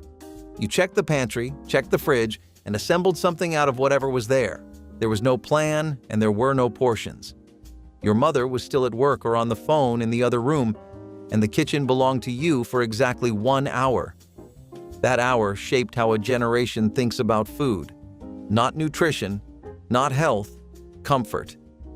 The feeling of standing in a quiet kitchen with the afternoon light on the linoleum and the whole evening still ahead of you. Those snacks were never about hunger. They were about the pause between the outside world and the inside of your house. Number 12. Baptist Pound Cake. The cake that ended every Black Baptist potluck and every AME homecoming Sunday across the South from 1970 onward. A pound of butter, a pound of sugar, a pound of flour, a pound of eggs, no leavening, beaten by hand for 30 minutes until the batter ribboned off the spoon. Baked in a tube pan for an hour and 15 minutes. Cooled on a rack. Wrapped in foil overnight because pound cake tastes better the second day. A grandmother named Alberta Joyner in Greenwood, Mississippi made hers with a teaspoon of almond extract and a teaspoon of lemon, and her slice was recognizable from across the fellowship hall. Every dish at a potluck told a woman's reputation, but pound cake told it in permanent ink. Alberta's handwriting was on the index card, and the index card made it into the Mount Zion AME cookbook of 1977, and the cookbook sat on kitchen shelves across 3 counties.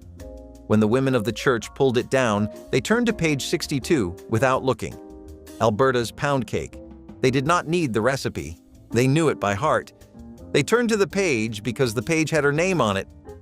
One thing I noticed about church cookbooks kept for 50 years is this. The pages of the recipes people actually used are stained. Butter spots, vanilla rings, a smear of chocolate on the margin. The rest of the book is clean. You can tell whose dishes the women loved by which pages fall open on their own. Alberta's page fell open. It still does. Her granddaughter in Atlanta opened the same book last Easter, and the spine knew where to go. That is what a pound cake recipe actually is. It is a woman's handwriting surviving her by 40 years, held open by the fingerprints of every woman who ever trusted it. Number 15. Chicken a la king in a pastry shell. This was the white tablecloth dish that lunch counters dressed up for ladies who came in from the department store upstairs. Diced, cooked chicken simmered in a cream sauce with sliced mushrooms, pimentos, and green peas, ladled into a baked puff pastry vol au vent the size of a teacup. A sprinkle of paprika on top for color. Schrafft's served this through 1972 in their Midtown locations. The dish was a Schrafft's signature, and when Pet Incorporated bought the chain in 1967, they tried to modernize the menu and quietly stopped pre-baking the pastry shells. After the shells went, the dish became just chicken and cream sauce on toast, and it lost the only thing that made it special. By 1980, the last of the Schrafft's locations had closed, and the pastry shell had no other counter to live in. Number 15. Poke salad. The pokeweed plant grew everywhere. along roadsides, at the edges of fields, behind barns, in ditches. It came up fast every spring, with thick green leaves and purple stems that could reach 6 feet by midsummer. And every part of that plant was poisonous. The berries could kill a child. The roots could kill a grown man. Even the leaves, if you picked them after the stems turned purple, carried enough toxin to make you violently sick. But people ate it anyway, because in April, when the garden was bare and the cellar was running low, those young poke shoots were the first green thing out of the ground. You picked the leaves small and bright green before the plant got any height, then you boiled them 3 times, changing the water after each boil to pull the poison out. 3 full boils, 3 full drains. After the 3rd one, you squeezed the greens dry, chopped them up, and fried them in bacon grease with scrambled eggs. That was poke salad. Some called it poke salette, from the old French word for cooked green dish. The taste was somewhere between spinach and asparagus, earthier, with a bitterness the bacon grease smoothed out. Communities across eastern Kentucky and southwest Virginia held poke dinners in church basements every spring. The older women taught the younger ones which leaves to pick and which to leave alone. One wrong choice could send you to the hospital. People trusted their mothers and their grandmothers, and they ate that plant for generations without a second thought. Tony Joe White wrote a song about it in 1968. He called it Poke Salad Annie, and it became a hit because millions of people in the rural South knew exactly what he was singing about. That plant was groceries when there were no groceries, and the women who cooked it knew the line between supper and poison by heart. Red dye number 2 gave American candies, cereals, and sodas their vibrant crimson color through the 1960s and early 1970s. So common it appeared in everything from Kool-Aid to hot dog casings. Children ate brightly colored treats without a thought, and manufacturers relied on it to make products irresistible. The controversy erupted when scientists suggested the dye might cause cancer and birth defects in animals. Though results were inconclusive, the FDA banned it in 1976 under the Delaney Clause, prohibiting any additive shown to cause cancer in animals regardless of dosage. The ban panicked candy manufacturers who quickly reformulated, and some temporarily stopped producing red-colored items. The European Union, Canada, and dozens of nations kept amaranth legal, where it continues coloring foods and cosmetics without restriction. America's precautionary approach cost consumers a common coloring that much of the world still considers perfectly safe. Nobody called it a recipe. There was ground beef and potatoes in the bin, and that was the plan. The beef browned with diced onion, broken up but left with some texture. Some fat stayed in the pan deliberately. Flour stirred through until it disappeared, then beef broth poured slowly, pulling up everything the beef had left behind on the bottom. 3 minutes over medium heat, and it thickened into something dark, glossy, and full of depth that no gravy packet ever replicated because the flavor was in the fond, the browned bits, and you only got those by starting with the meat itself. Over hand-mashed potatoes, salt, and butter, nothing else. 20 minutes total. The house smelled like someone was paying attention. She never named what she did between the browning and the broth. You figured it out years later, alone in your own kitchen, the moment the gravy hit the right color and sheen, and felt something that was difficult to name, but that had her in it. The truck pulled into the lot around 11:30, and the horn was the only announcement it needed. They called them Roach Coaches, not because anyone loved the name, but because the reputation had stuck since the 50s, when catering trucks started parking outside shipyards with menus in grease pencil on the side panel. The chili was always the move. It came out of a steel pot bolted to the counter, ladled into a styrofoam cup with a plastic spoon jammed in, and it burned your hand through the cup before you got the first bite. Nobody asked what cut of meat was in it. The original mobile food service traced to 1872, when a man named Walter Scott parked a covered wagon outside a newspaper office in Providence, Rhode Island, and started selling sandwiches through a cutout window. 100 years later, the chili hadn't changed much. Thick, salty, heavy on the cumin. You ate it standing up in the parking lot, talking about overtime, and the wind carried the smell across the whole second shift. canned fruit cocktail in heavy syrup was dessert disguised as nutrition, and cafeterias served it proudly. Those cubed peaches, pears, grapes, and cherries floated in sugared liquid that made fruit acceptable to children who might otherwise reject it entirely. The syrup was thick, sweet, and genuinely delicious, transforming institutional fruit into something children requested rather than avoided. Lunch ladies spooned generous portions into small bowls, and children ate every bite. When sugar became the new dietary villain, heavy syrup disappeared in favor of fruit packed in juice or water that children largely refused to finish. The original version delivered vitamins, fiber, and the simple pleasure of sweetness that made school lunches bearable. Modern thinking suggests that moderate sugar consumption, particularly attached to actual fruit, poses minimal health risk compared to the processed alternatives children consume today. Stewart sandwiches were the first hot meal most gas stations ever served. A franchise operation out of Bloomington, Minnesota, started by Earl Sween in 1955, delivered frozen sandwiches to stations across the Midwest, along with a chrome countertop oven that heated them in minutes. The torpedo, the chuck wagon, the twin chili dog, each wrapped in foil, each punched into the machine by number. You stood watching through the little glass window while the bread crisped and the cheese melted, and for under $1 you had something hot that felt like a real meal.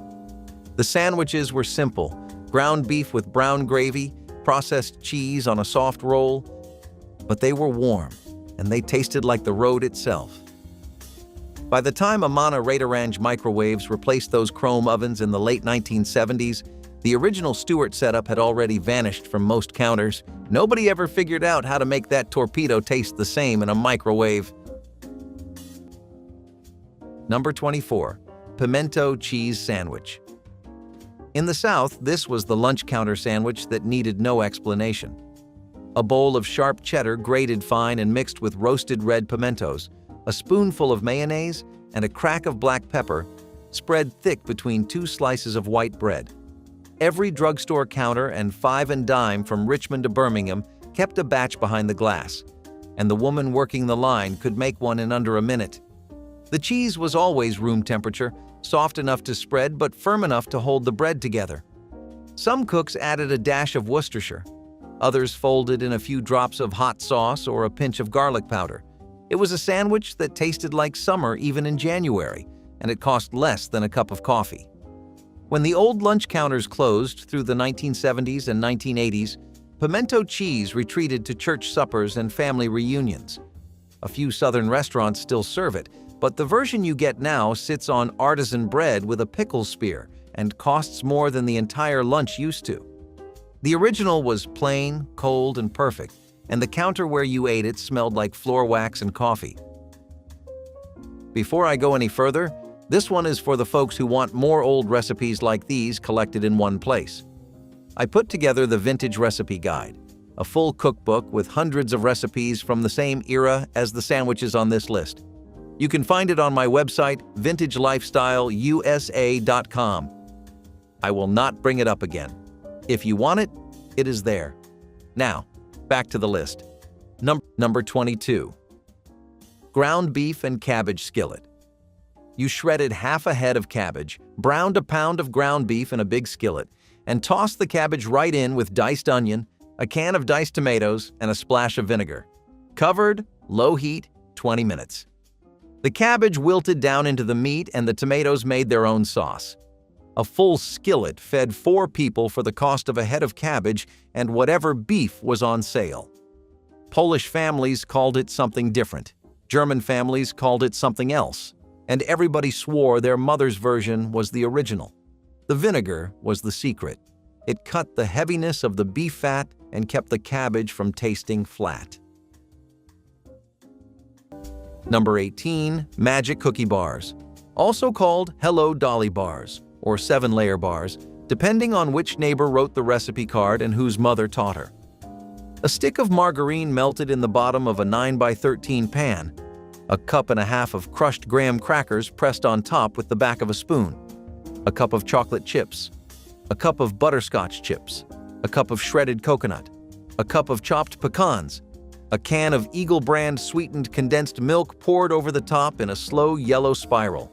Into the oven at 350 degrees for 25 minutes until the edges turned amber and the kitchen smelled like the 5 and dime candy counter.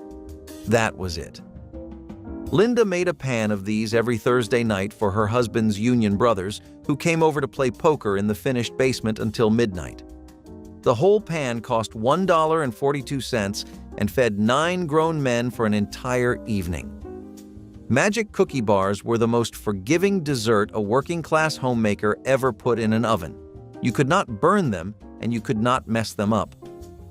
The whole secret to 1970s suburban baking was the can of sweetened condensed milk. Eagle brand was 59 cents in 1976, and it turned any 4 ingredients you owned into a dessert. Every housewife on the block kept 2 cans in the pantry as insurance. One for the week a relative showed up unannounced. One for the week the paycheck ran thin, and the kids still needed something sweet after supper. Magic cookie bars used the insurance can, and nobody in the basement poker game ever knew that a dessert they begged for a second helping of was really what was left in a kitchen cabinet on a Thursday night in the middle of a steel town. Number 27. Fried catfish platter. Cornmeal crusted fillets dropped into a deep fryer until the outside cracked when you bit into it and the inside stayed white and flaky. This was the Friday special at almost every truck stop south of the Mason-Dixon line, and plenty of them served it every day of the week.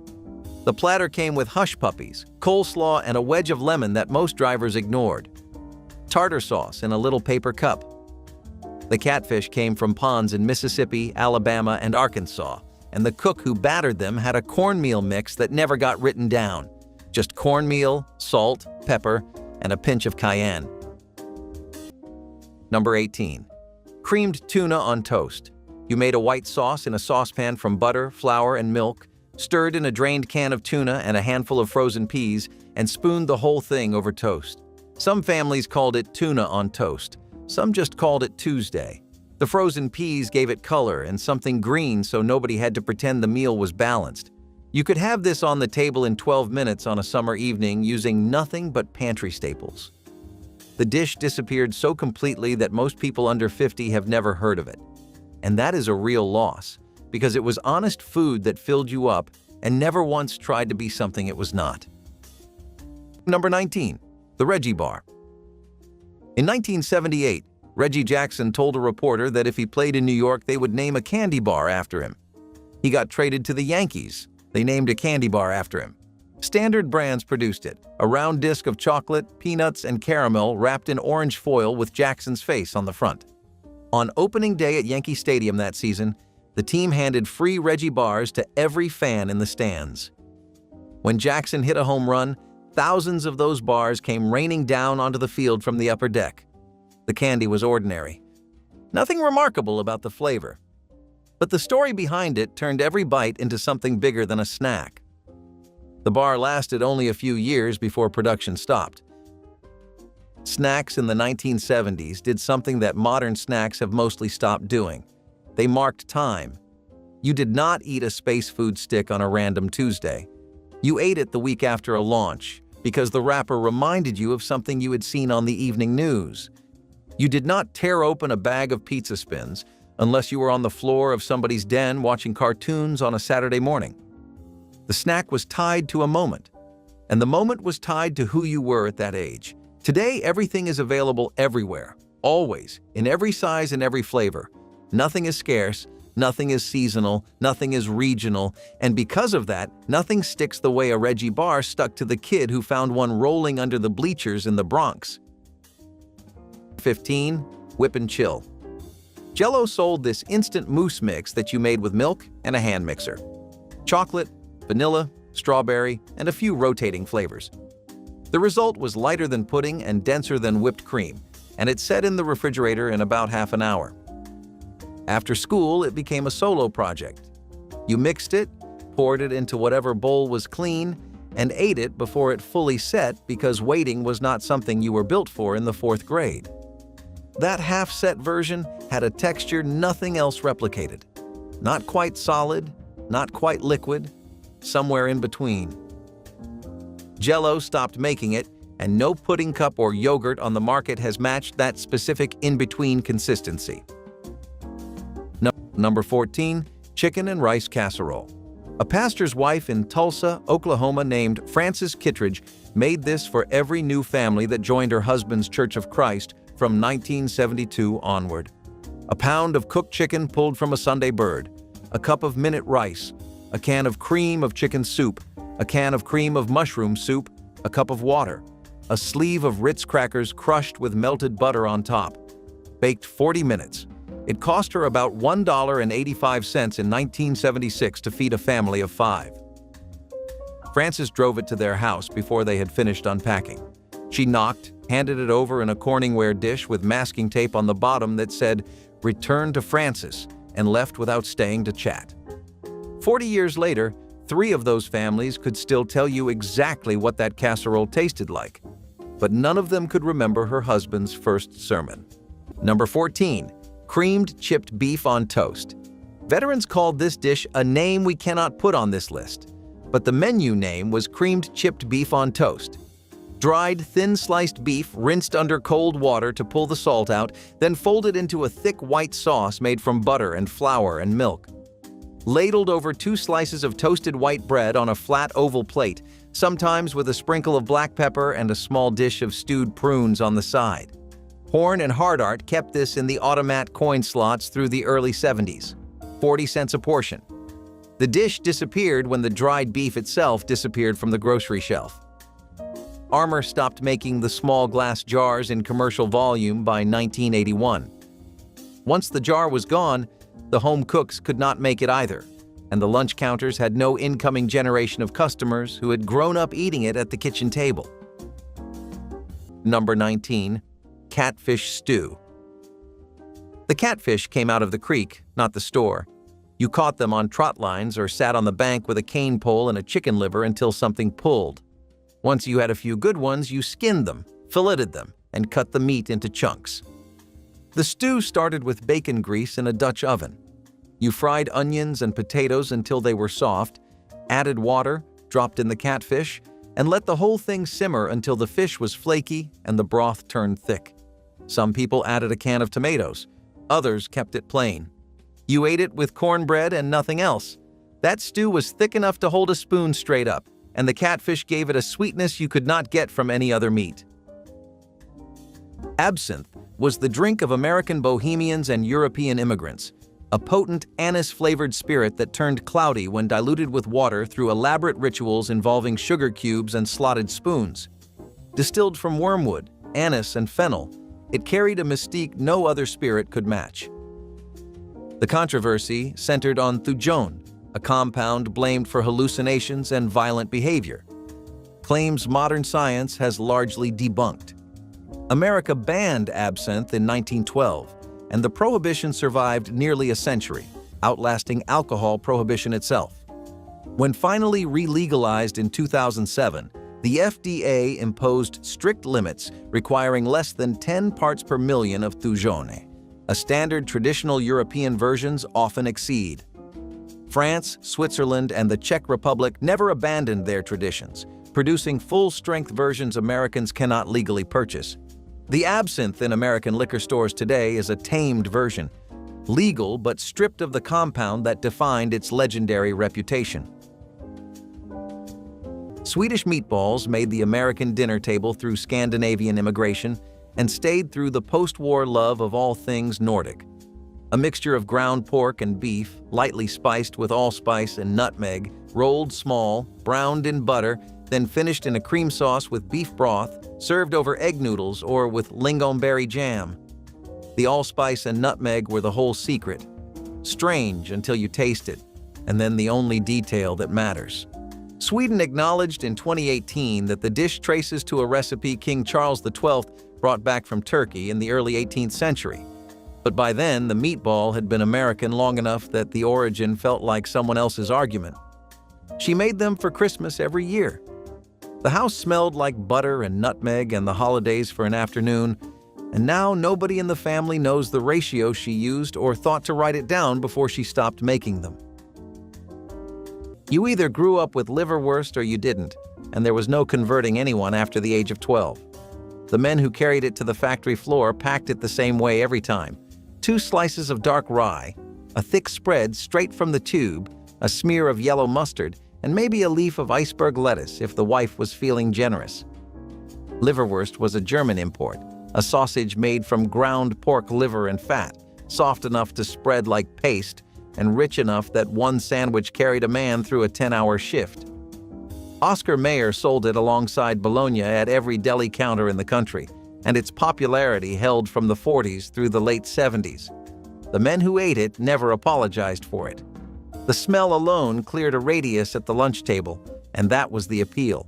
Liverwurst was a membership card, a line between the men who came from those kitchens and the ones who didn't. It vanished from mainstream delis by the 2000s. Lard-based pie crusts appeared in cafeteria desserts with a flakiness that modern vegetable shortening versions simply cannot achieve. The rendered pork fat created layers in the pastry that shattered at the first bite, releasing buttery richness that complemented every filling from apple to cherry to chocolate cream. School bakers understood that lard was the secret to proper pie crust, a technique passed down through generations of American cooking. The crust was tender yet sturdy enough to hold generous fillings without becoming soggy. When animal fats became dietary villains, schools switched to vegetable shortening that contained the very trans fats we now know to be dangerous. The lard had been the healthier option all along, providing stable saturated fats that the body processes efficiently. Those original pie crusts represented genuine baking craft, not the processed shortcuts that replaced them. Modern chefs have rediscovered lard's superiority, but school cafeterias lost this knowledge decades ago. The can was small enough to fit in a coat pocket, and that was the whole point. Vienna sausages, stubby, pale links packed in broth under a pull-tab lid, were survival food dressed up as a snack. Armour was the brand most stations carried, stacked between the sardines and the potted meat, 3 for $1. You peeled back the lid, drained the broth into the trash, and ate them cold with your fingers, standing in the parking lot or sitting on the tailgate. No plate, no fork, no pretense. The taste was salty and soft, vaguely smoky, with a texture people either loved without apology or couldn't stomach. There was no middle ground. Construction workers carried them in lunch pails. Fishermen kept a flat in the tackle box. They required nothing, no heat, no refrigeration, and they filled the gap when the next diner was 40 miles away, and the only stop was a 2-pump station with a tin roof. Number 23. Chicken a la King Sandwich. Diced chicken in a thick cream sauce with mushrooms and pimentos, spooned hot over a slice of toast and eaten with a knife and fork. This was the lunch counter version of something fancy, and every waitress in a white apron knew how to plate it so the sauce pooled just right without running off the bread. The chicken was usually leftover roast, pulled apart and stirred into a roux made with butter, flour, and whole milk. The mushrooms were canned, the pimentos came from a jar, and none of that mattered because the sauce was rich enough to make you forget where the ingredients started.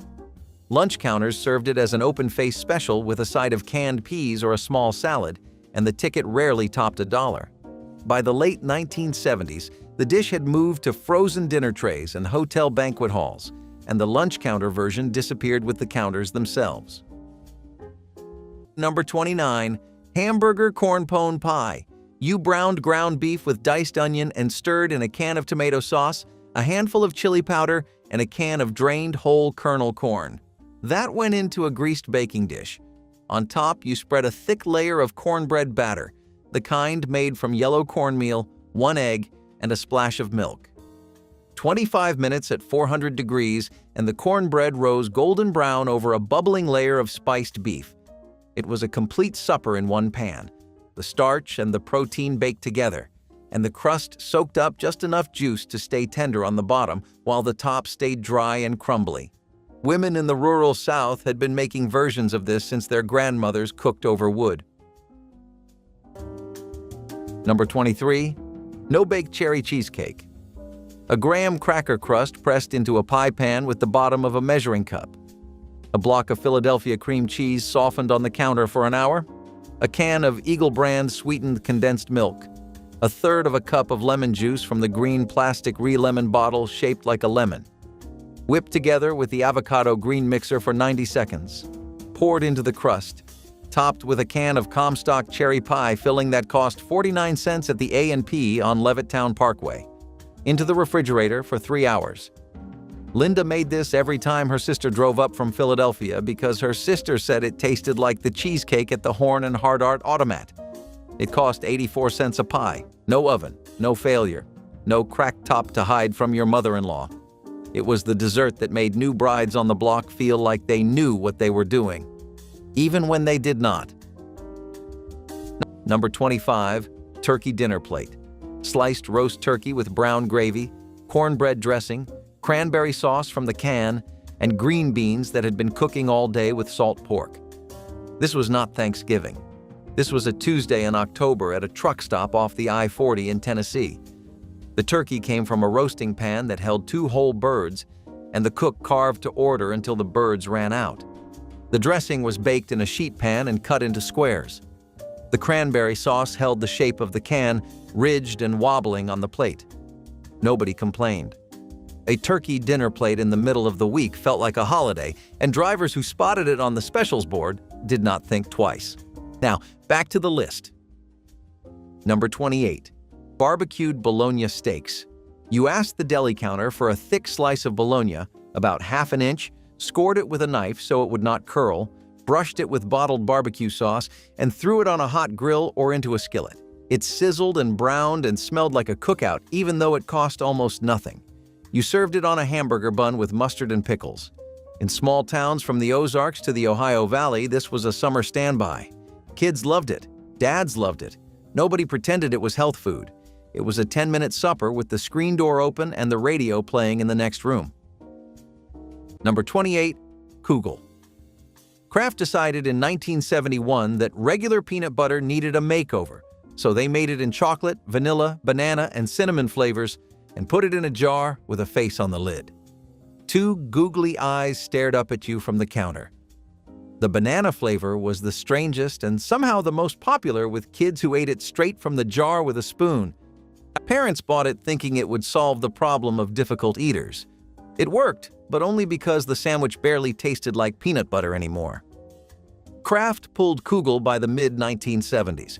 The whole line lasted about 4 years, which in grocery terms is barely a blink, but the chocolate one stuck in your memory longer than it ever stuck to the roof of your mouth.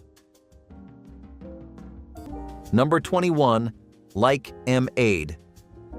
This was the original version of what eventually became Fun Dip, and in the 1970s, it was its own product.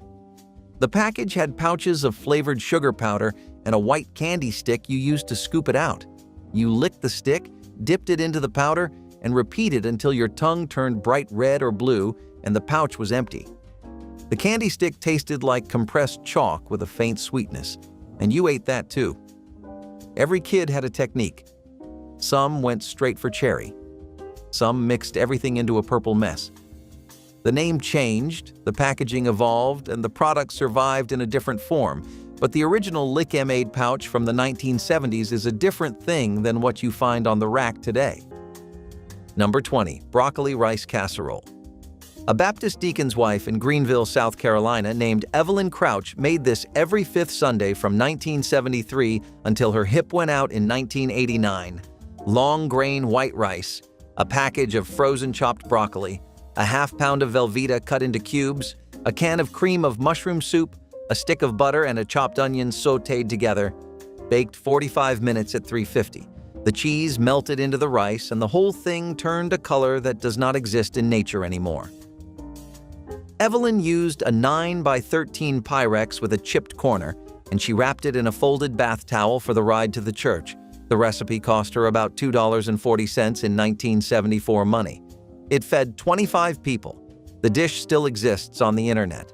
But what does not exist anymore is a woman driving a station wagon with a casserole wrapped in a bath towel on your passenger seat because the heat would warp the vinyl. Number 16. Howard Johnson's fried clam strips. This was the dish the chain built its reputation on, and the dish that disappeared with the chain. The strips were the foot of the hard-shell sea clam, dipped in a thick, crinkly batter and fried to a deep golden brown. Served in a paper-lined basket with hand-cut fries and a small paper cup of tartar sauce, $8.50 for the tender sweet dinner in 1978.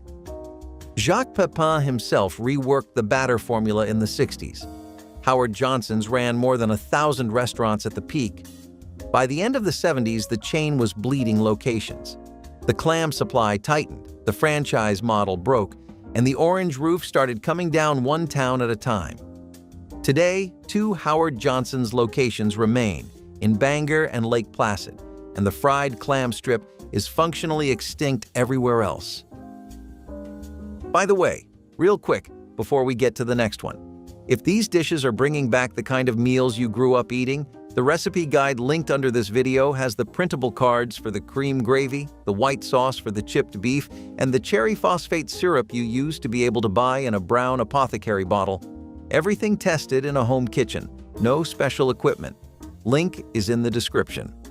Now back to the countdown. Number 18. Brown beans and fatback. Brown beans were not the same as pintos. They were smaller, darker, and they had a deeper, earthier taste. In parts of Virginia and North Carolina, brown beans were what people grew because pintos did not do well in that particular soil. You cooked them the same way, sorted, soaked, simmered all day with a thick slab of fatback buried in the pot. Fatback was pure pork fat, no meat on it at all, scored with a knife so the salt could seep into the beans. By evening, those beans were so soft they fell apart on the spoon. You served them in a bowl with a wedge of cornbread and that was supper. The taste was earthier and deeper than pintos, and the people who grew up on brown beans will tell you they are the superior bean without hesitation. Sassafras root beer was once America's most beloved homemade soft drink, a sweet, earthy brew made from bark and roots of sassafras trees growing wild across the eastern states. Families sipped it at county fairs, front porches, and picnics, its flavor unlike anything on the market. The key ingredient was saffrole, the aromatic oil giving sassafras its signature warmth. In 1960, the FDA declared saffrole a carcinogen after rats developed liver tumors when given massive doses far beyond normal human consumption. The ban forced every root beer manufacturer to reformulate with artificial flavoring, fundamentally changing the taste of America's classic soda. Sassafras remains legal across parts of Europe, Asia, and South America, where it flavors teas, candies, and medicines without restriction. The root beer Americans drink today carries only a shadow of its original flavor, a sanitized version of something that once tasted like the countryside itself. Swiss steak had nothing to do with Switzerland. The name came from the tenderizing technique, Swissing borrowed from the textile process for flattening fabric, where you hammered a round steak with a mallet until the muscle fibers relented, dredged in flour, browned hard in a Dutch oven, then buried under canned tomatoes, sliced onion, bell peppers, and Worcestershire. Lid on at 325. 2.5 hours undisturbed. What came out was pull-apart, tender inside dark tomato gravy so thick it clung to a fork. Reynolds Wrap promoted the recipe on the back of their foil boxes starting in the late 1940s, a specific marketing push that spread it into millions of kitchens that might never have found it. And Swiss steak held a place on American tables for 3 more decades before the convenience food era quietly made slow braising seem like too much to ask on a weeknight. Recipes first appeared in American cookbooks around 1911. For 60 years, nobody needed to explain what it was or why the waiting was worth it. That explanation is now required. It came north with the workers who came north, Southern men and women who followed the factory jobs to Ohio, Michigan, and Indiana during the 40s and 50s, bringing a way of cooking that ran on cast iron, hot oil, and flour dredge. Chicken fried steak was a cheap cut of round, pounded thin until the fibers broke, dipped in egg and seasoned flour, and fried until the crust went golden and cracked when you cut into it. The gravy was made in the same pan, drippings, flour, milk, black pepper, nothing else. Factory cafeterias picked it up because the ingredients cost almost nothing. By the 70s, it sat in the rotation alongside Salisbury steak and roast beef. But the men from Tennessee and Alabama could always tell the difference between the cafeteria version and the one their mothers made. The crust was never quite as crisp, the gravy never quite as peppery, and the kitchen it came from never smelled like home. White bread rolls fresh from the oven accompanied nearly every hot lunch served in 1970s cafeterias. These soft, pillowy rounds of refined flour were everything whole grain advocates would later condemn, yet they provided calories, comfort, and carbohydrates that active children burned through by afternoon recess. Cafeteria workers baked them on site in many districts, filling hallways with aromas that made children actually anticipate lunch. The bread was tender, slightly sweet, and perfect for soaking up gravy or spreading with butter. When whole grain mandates arrived, schools replaced these beloved rolls with dense brown alternatives that children threw away in alarming quantities. The white bread had been doing its job, delivering energy and satisfaction to children who needed both. Modern nutritional science acknowledges that refined grains in moderate amounts pose no particular health threat to active, growing children. She grabbed 2 from the rack without looking, cherry for herself, lemon for you, and dropped them on the counter next to the gas money. Hostess fruit pies hung from wire clips in every gas station in the 1970s, their glazed crusts visible through the cellophane. Cherry, apple, blueberry, lemon. The filling was thick and sweet, the crust fried to a crackle that shattered when you bit through and sent flakes down your shirt. They cost 35 cents. The pies ran in comic book ads next to superheroes, and every kid knew what they looked like before tasting one. But the ones you remember came from that stop on the long drive to your grandmother's house, eaten in the back seat with sticky fingers while your parents argued over the map. The crust was different then, greasier, heavier, fried in a way that left a film on the roof of your mouth. Hostess still makes them, but they bake the crust now. Whatever oil they used is gone, and with it, that exact crunch that meant you were almost there. Number 15. Fried bologna sandwich. A thick slice of bologna scored with a knife so it would not curl, fried on the flat top until the edges crisped and the center puffed, slapped onto white bread with mustard and a slice of American cheese. This was not a delicate sandwich. It was loud, greasy, and satisfying in a way that embarrassed people who thought they had moved past it.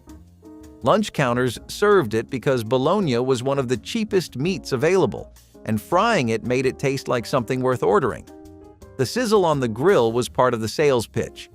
You heard it before you saw it, and by the time the cook slid it across the counter, the bread was already going translucent from the grease. Some diners in Appalachia and the rural South still fry bologna, but the lunch counter version, served on a paper plate with a bag of chips, is gone. Number 23.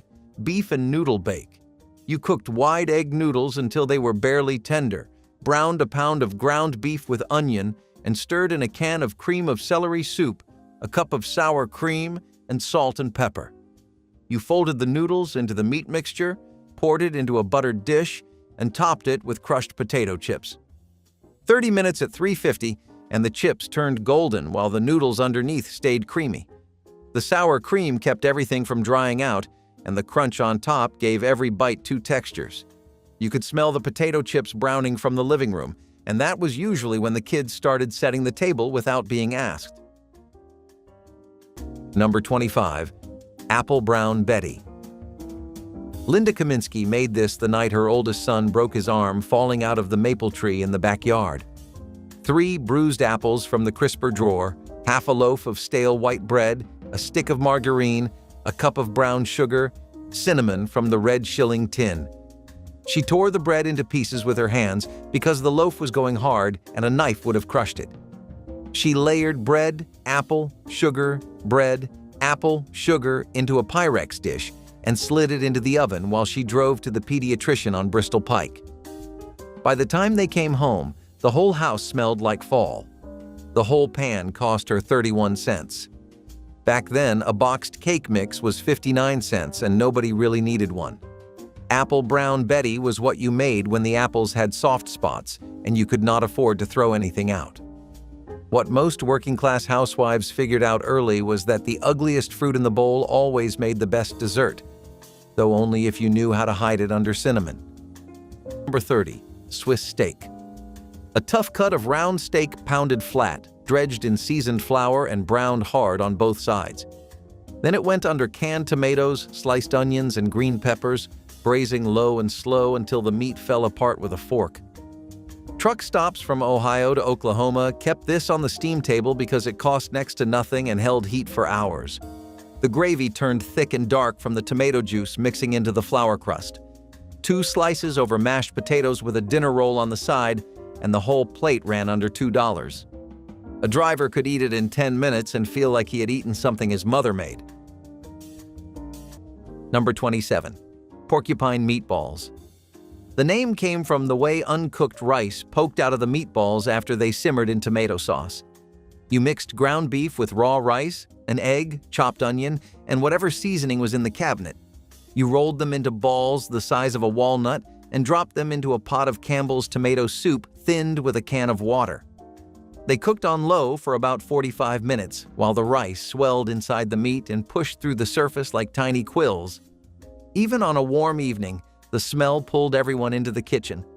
Kids ate them without complaint because they looked funny and tasted good. By the time microwave meals showed up in the 1980s, porcupine meatballs had already vanished from most kitchens. Number 24. Planters cheese balls. The blue canister was the size of a coffee can, and inside were dozens of bright orange puffed cheese balls that left a film on your fingers so thick you could write your name on your jeans. The lid never sealed properly after the first opening, which meant the cheese balls got stale within a day, which meant you had to finish them in one sitting. Nobody complained. Planters called them a party snack, but they were solitary food. You sat on the couch with the canister between your knees and worked through them while watching television. When Planters discontinued them, the reaction was loud enough that the company brought them back for a limited run years later. That run sold out fast. Some things leave a hole bigger than the canister they came in. Number 8. Fruit stripe gum. The zebra on the package was striped, colorful, and impossible to miss at the checkout counter. Each stick promised a different fruit flavor, and each stripe was supposedly a distinct taste, though nobody could tell the difference. What everyone remembers is the window. For about 10 seconds after you put a piece in your mouth, Fruit Stripe was the best gum on the planet. Sweet, explosive, unmistakable. Then the flavor vanished completely. You were left chewing tasteless rubber, and nothing brought it back. Kids burned through entire packs chasing that 10-second burst, unwrapping a fresh piece before the last one finished dying. The company kept making it for decades, but the version with the original wrapper and the wild zebra that you grabbed at the register belongs to the 1970s. Number 15. Coca-Cola cake. A grandmother in Birmingham, Alabama named Lillian Gresham wrote this recipe into a Methodist church cookbook printed in 1974.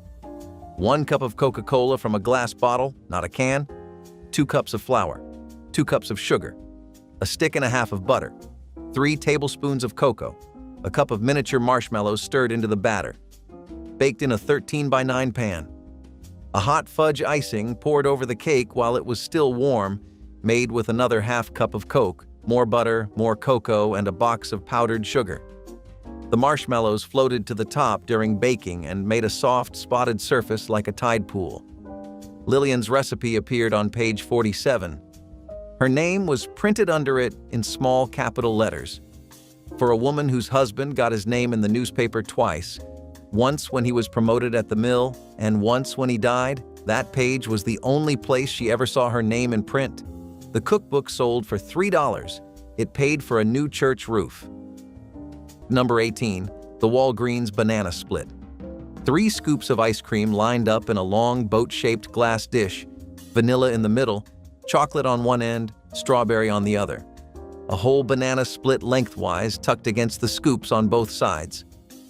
3 syrups poured one over each scoop, chocolate over vanilla, marshmallow over chocolate, pineapple or strawberry over the strawberry. A halo of whipped cream piped from a metal canister, 3 maraschino cherries set on top, and a handful of chopped peanuts scattered across the whole landscape. Walgreens kept this on the menu because the soda fountain was where the chain started in 1920. The banana split left the counter in 1985 when the last Walgreens fountain in Chicago closed for good. The cost of a soda jerk who could build a split in under 90 seconds had become higher than the price the chain was willing to charge for the dish. Number 22. Fried ramps and potatoes. Every spring when the snow melted off the north-facing slopes, the ramps came up. They grew wild under poplar trees in the rich bottomland, and people dug them by the sackful. The smell was somewhere between garlic and onion, but stronger than both. You sliced the bulbs thin, chopped the green tops, and fried everything in a cast-iron skillet with diced potatoes and bacon grease. The ramps turned sweet when they hit the heat. The potatoes crisped around the edges. In towns like Richwood, West Virginia, there were ramp suppers at the fire hall every April. You could smell who had been eating them from across the parking lot. Nobody cared. That was the price of spring, and it was worth paying. Horse meat appeared on American tables more often than most realize, particularly during both World Wars when beef was rationed and families needed affordable protein. Butcher shops in cities with large European immigrant populations openly sold it, and French, Belgian, Italian, and Japanese communities considered it a lean, nutritious alternative. The meat was red, slightly sweet, and tender when prepared correctly. Beginning in the 1970s, cultural sentiment against eating horses, viewed increasingly as companions, led to legislative actions making horse slaughter for consumption effectively impossible. Congress defunded USDA inspection of slaughter facilities, and several states passed outright bans. France, Belgium, Italy, Japan, and dozens of countries consume horse meat regularly, selling it in dedicated shops and serving it as tartare, steaks, and cured meats. Americans export thousands of horses annually to Canada and Mexico for slaughter, yet cannot eat the meat themselves. Tamale pie was the American suburbs translation of a dish that required community and skill. Masa ground fresh, corn husks soaked soft, hands that had learned the right pressure. The translation discarded all of that and replaced it with something a 1970s kitchen could manage on a Wednesday. Ground beef with chili powder and cumin, corn and canned tomatoes, covered with a thick cornmeal batter and baked at 375 until the topping cracked gold. The result was genuinely good. Smoky, slightly sweet, the seasoned beef working up through the crust. What it couldn't carry was the labor the original required. The communal process, the technique learned by watching, not reading. The lard and fresh masa that no shelf staple could replace. Tamale pie appeared in 1972 dinner party menus, alongside sukiyaki and stuffed cabbage as a peer. It faded with the casserole era in the 80s. The tradition it borrowed from never needed to fade, and didn't. The coffee break was not a kindness, it was a negotiation. The first corporate coffee break on record traces to 1902, when Barcolo Manufacturing in Buffalo, New York, gave workers a paid pause and a free cup to keep production moving. By the 70s, the morning break cart was standard in every plant with more than 100 employees. A steel urn brewing since 4 in the morning, styrofoam cups, powdered creamer in a cardboard canister, and a tray of cheese Danish wrapped in cellophane. Nobody called it good coffee. It was hot, it was strong, and you drank it black because the powdered creamer turned it gray.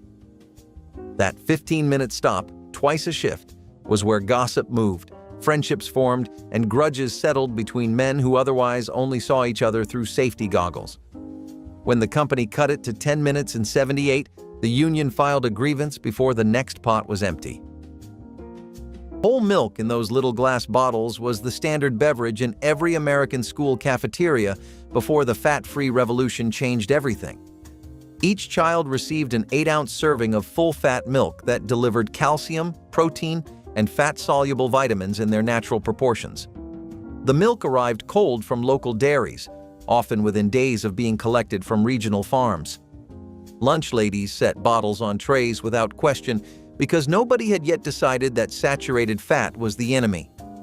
Children drank it with cookies, sandwiches, and hot meals because that was simply what milk was. The government's dietary guidelines of 1977 marked the beginning of the end, pushing schools toward skim alternatives that stripped away nutrients. Modern research has rehabilitated whole milk entirely, showing that children who drink full-fat dairy maintain healthier weights than those drinking reduced-fat versions. Before Planters owned the shelf, Tom's owned the gas station. Tom Houston started roasting peanuts in Columbus, Georgia in 1925, selling them in narrow glassine bags he patented himself. A nickel a bag, salted and cooked in coconut oil at 350 degrees until they cracked just right. By the 1970s, that red triangular logo hung on wire racks in filling stations across the South, and the Tom's man, the independent distributor who restocked the rack every week, was as regular as the fuel truck. You grabbed a bag and a cold drink, and that was lunch. The salt hit first, then the oil, then the deep, roasted flavor no other brand could match. Houston himself had lost the company to the bank by the 30s, but his name kept feeding people for 50 years. The racks are thinner now, the glassine bags replaced by foil and corporate logos. But if you grew up reaching for that red triangle, you still remember the way the salt stuck to your fingers. Sardine sandwich. A tin of sardines mashed flat on dark rye bread with a squeeze of lemon, a few rings of raw onion, and a smear of mustard. This was a working sandwich, the kind ordered by men who came in from the loading dock with 15 minutes and no patience for anything complicated. Lunch counters in port cities and industrial neighborhoods kept sardine tins stacked behind the counter because they were cheap, they lasted forever, and the sandwich took 30 seconds to assemble. The fish was salty and soft, and the rye bread kept it from falling apart. Some places served it open-faced with a slice of tomato. Others pressed the bread down tight and cut it on the diagonal. It never pretended to be elegant, and nobody ordered it on a date.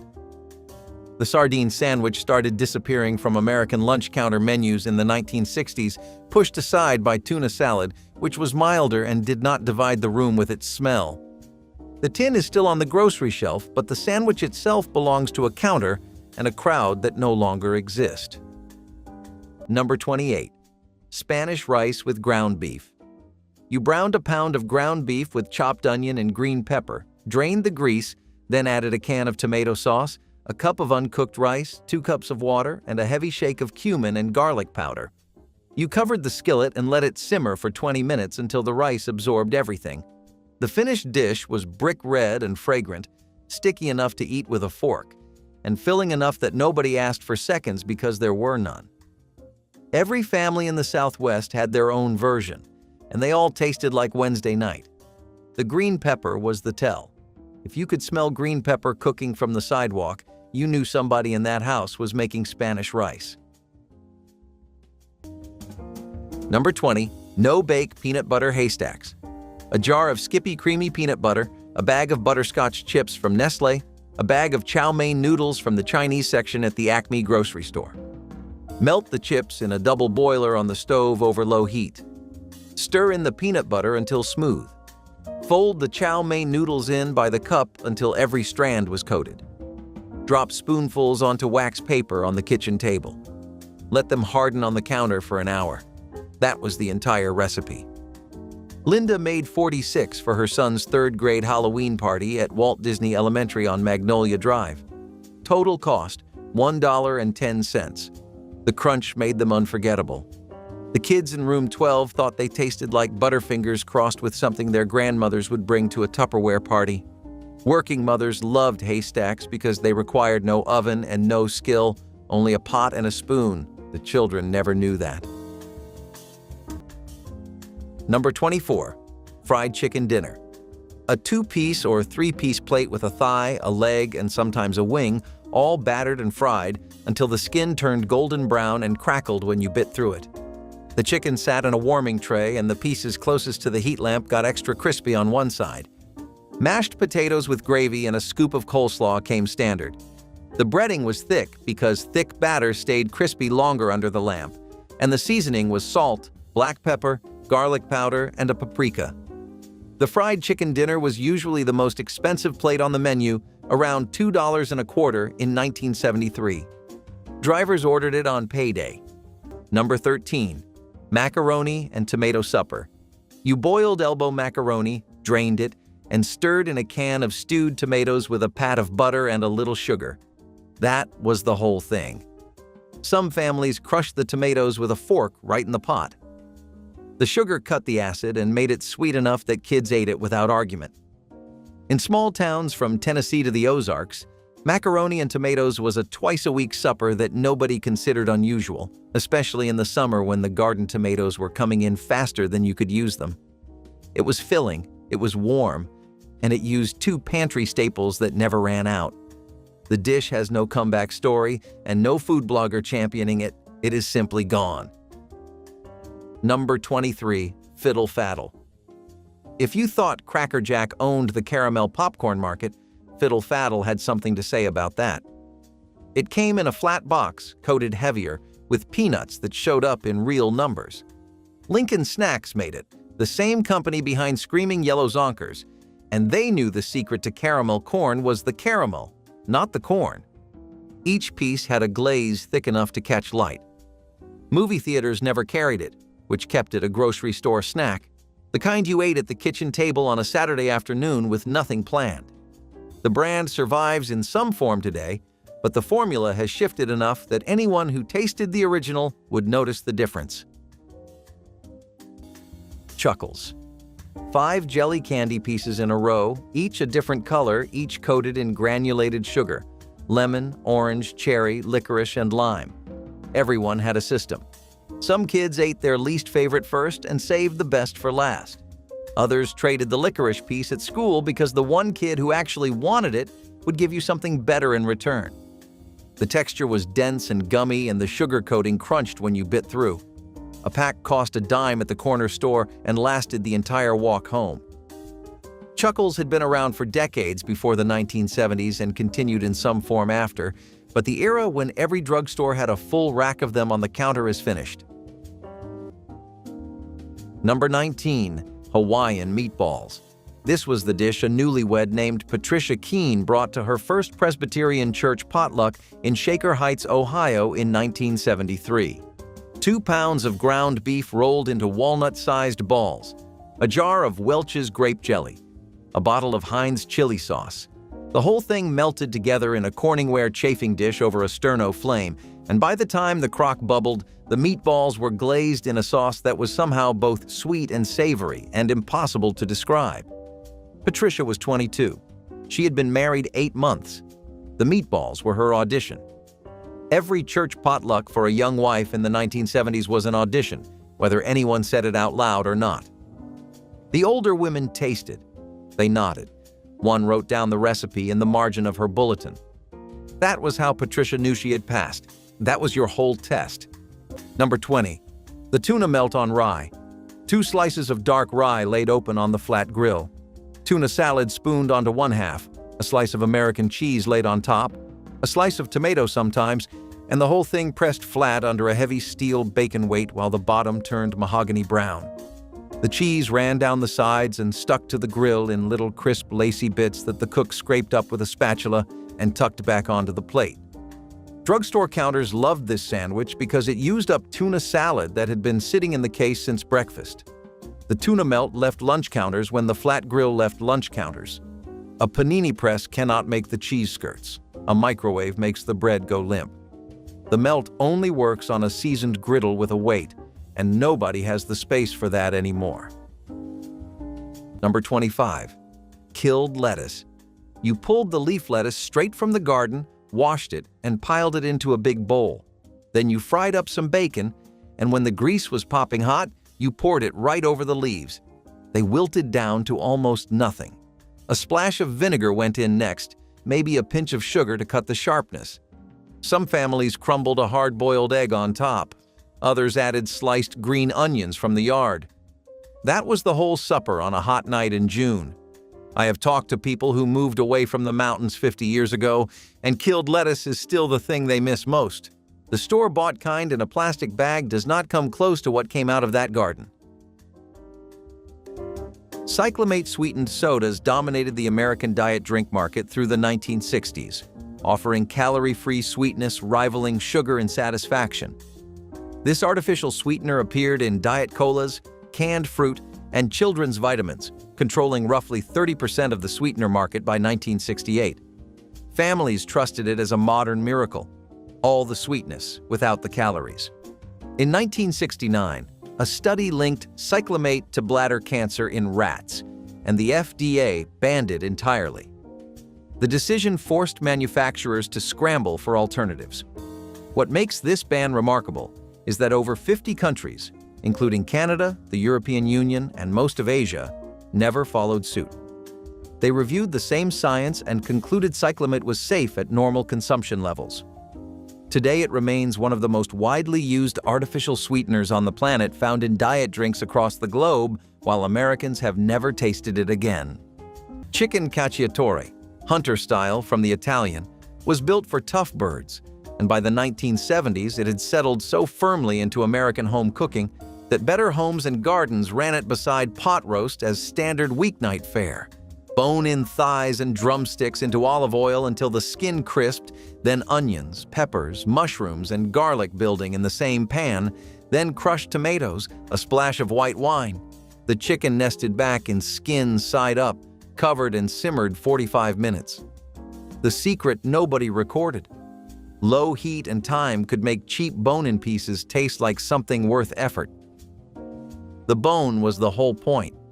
It gave the sauce collagen and depth a boneless breast never could. When convenience cuts became the default in the 1980s, cacciatore stopped delivering. Most cooks let it go without a eulogy. There was a time when every factory cafeteria in the industrial Midwest ran the same plate: 2 slices of white bread laid flat, thinly sliced roast beef draped over the top, instant mashed potatoes on the side, and the whole thing drowned in brown gravy from a steel ladle. They called it a Manhattan or an open-face hot beef, and nobody cared what name it went by as long as the gravy was hot. The dish traces back to 1915, when railway dining cars ran daily specials on divided blue plates to save on dishwashing. By the 70s, it was standard cafeteria architecture: cheap cuts cooked low and slow since early morning, sliced thin enough to pass for tender. The gravy hid the dryness, the cut quality, the fact that the bread had gone completely soft. None of that mattered at 12:15 on a Tuesday in a stamping plant outside Detroit, when that plate was the only warm thing between you and 4 more hours on the line. They don't make gravy like that in factories anymore, mostly because they don't make much of anything in factories anymore. Chocolate milk with real sugar and cocoa was the reward every child hoped for during lunch period. This wasn't the artificially sweetened, chemically flavored version that would come later. This was real cocoa powder mixed with whole milk and cane sugar, creating something that tasted like dessert but delivered genuine nutrition. Cafeteria workers mixed it in large batches, the dark sweetness swirling into the white milk until it turned that perfect shade of brown. Children who finished their vegetables often received chocolate milk as encouragement, a system that worked because the drink was genuinely delicious. When the sugar wars began, chocolate milk became a casualty despite the fact that its sugar content was minimal compared to the sodas children would drink at home. Scientists now argue that chocolate milk's combination of protein, calcium, and carbohydrates makes it superior to most alternatives.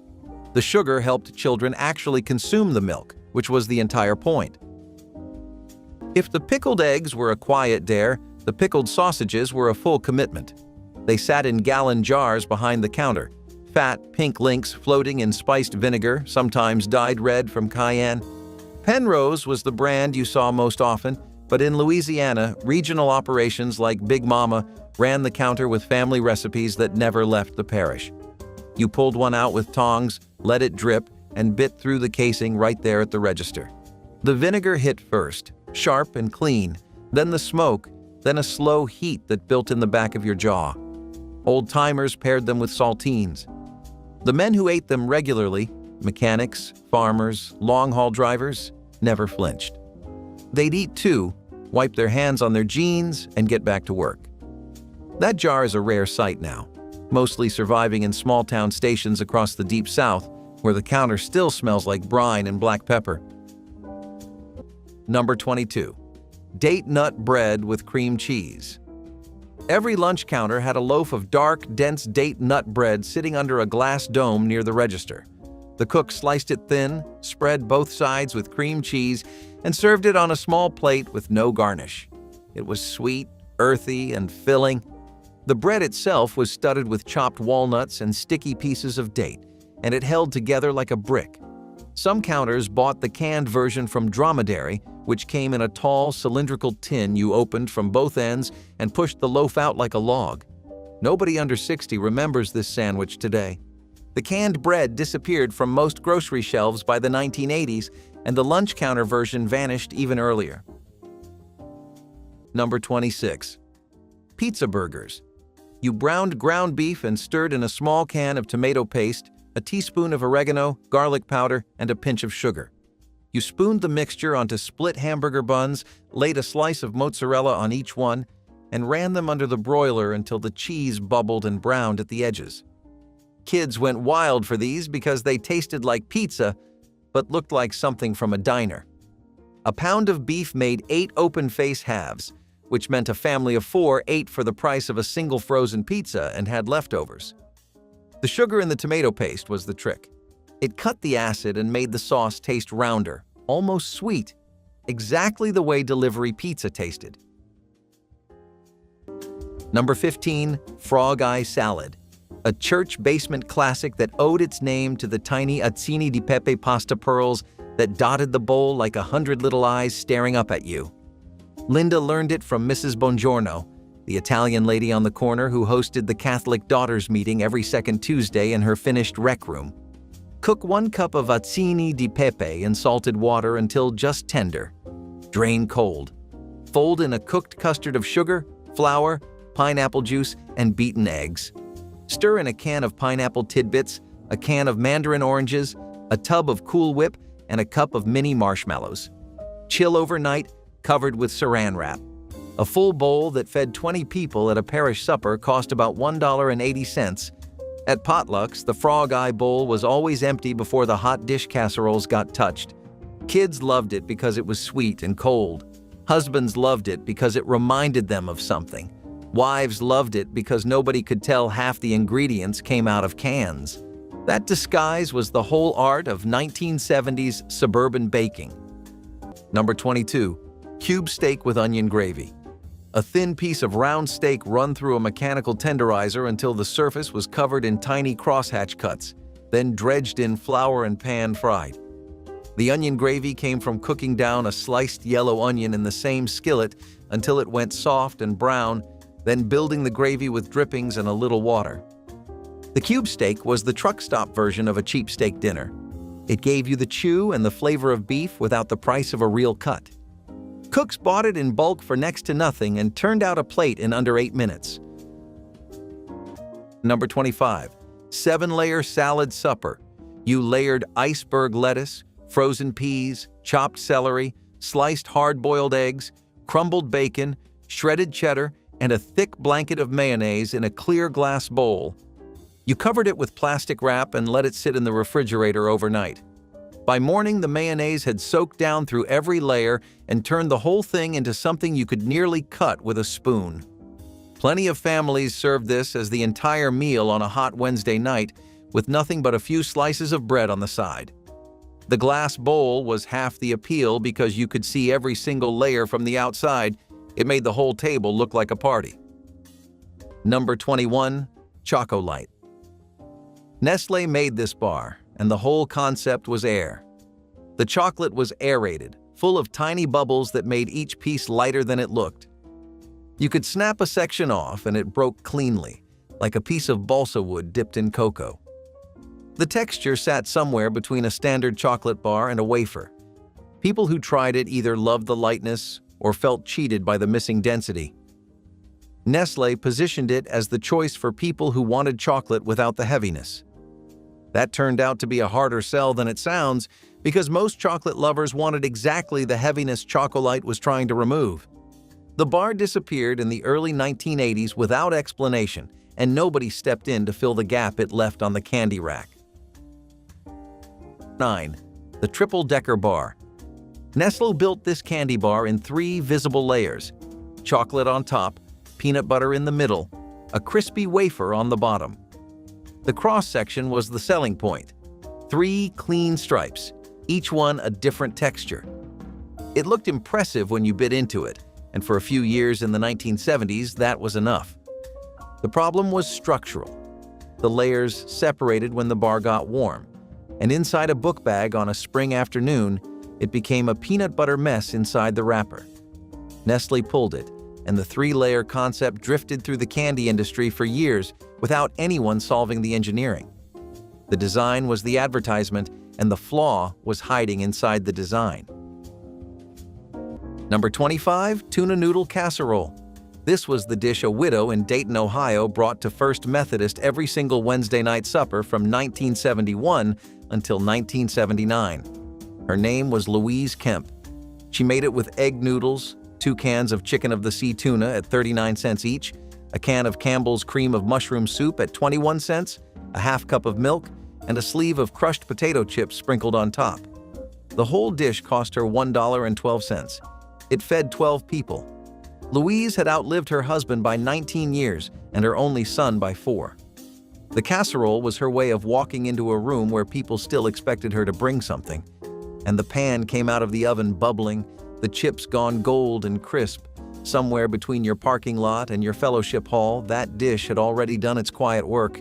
It said she was still here. That mattered. The bag crinkled before you even opened it, and the smell hit the whole car. Salt, pork fat, and something deep-fried that had no business being that good. Pork rinds were southern to their bones, born from hog-killing traditions that turned every part of the pig into something useful.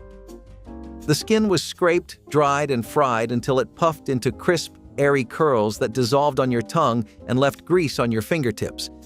Gas stations carried them on the rack next to the chips, cellophane bags from Tom's or Golden Flake, whatever regional brand ran the route. A bag cost less than a quarter.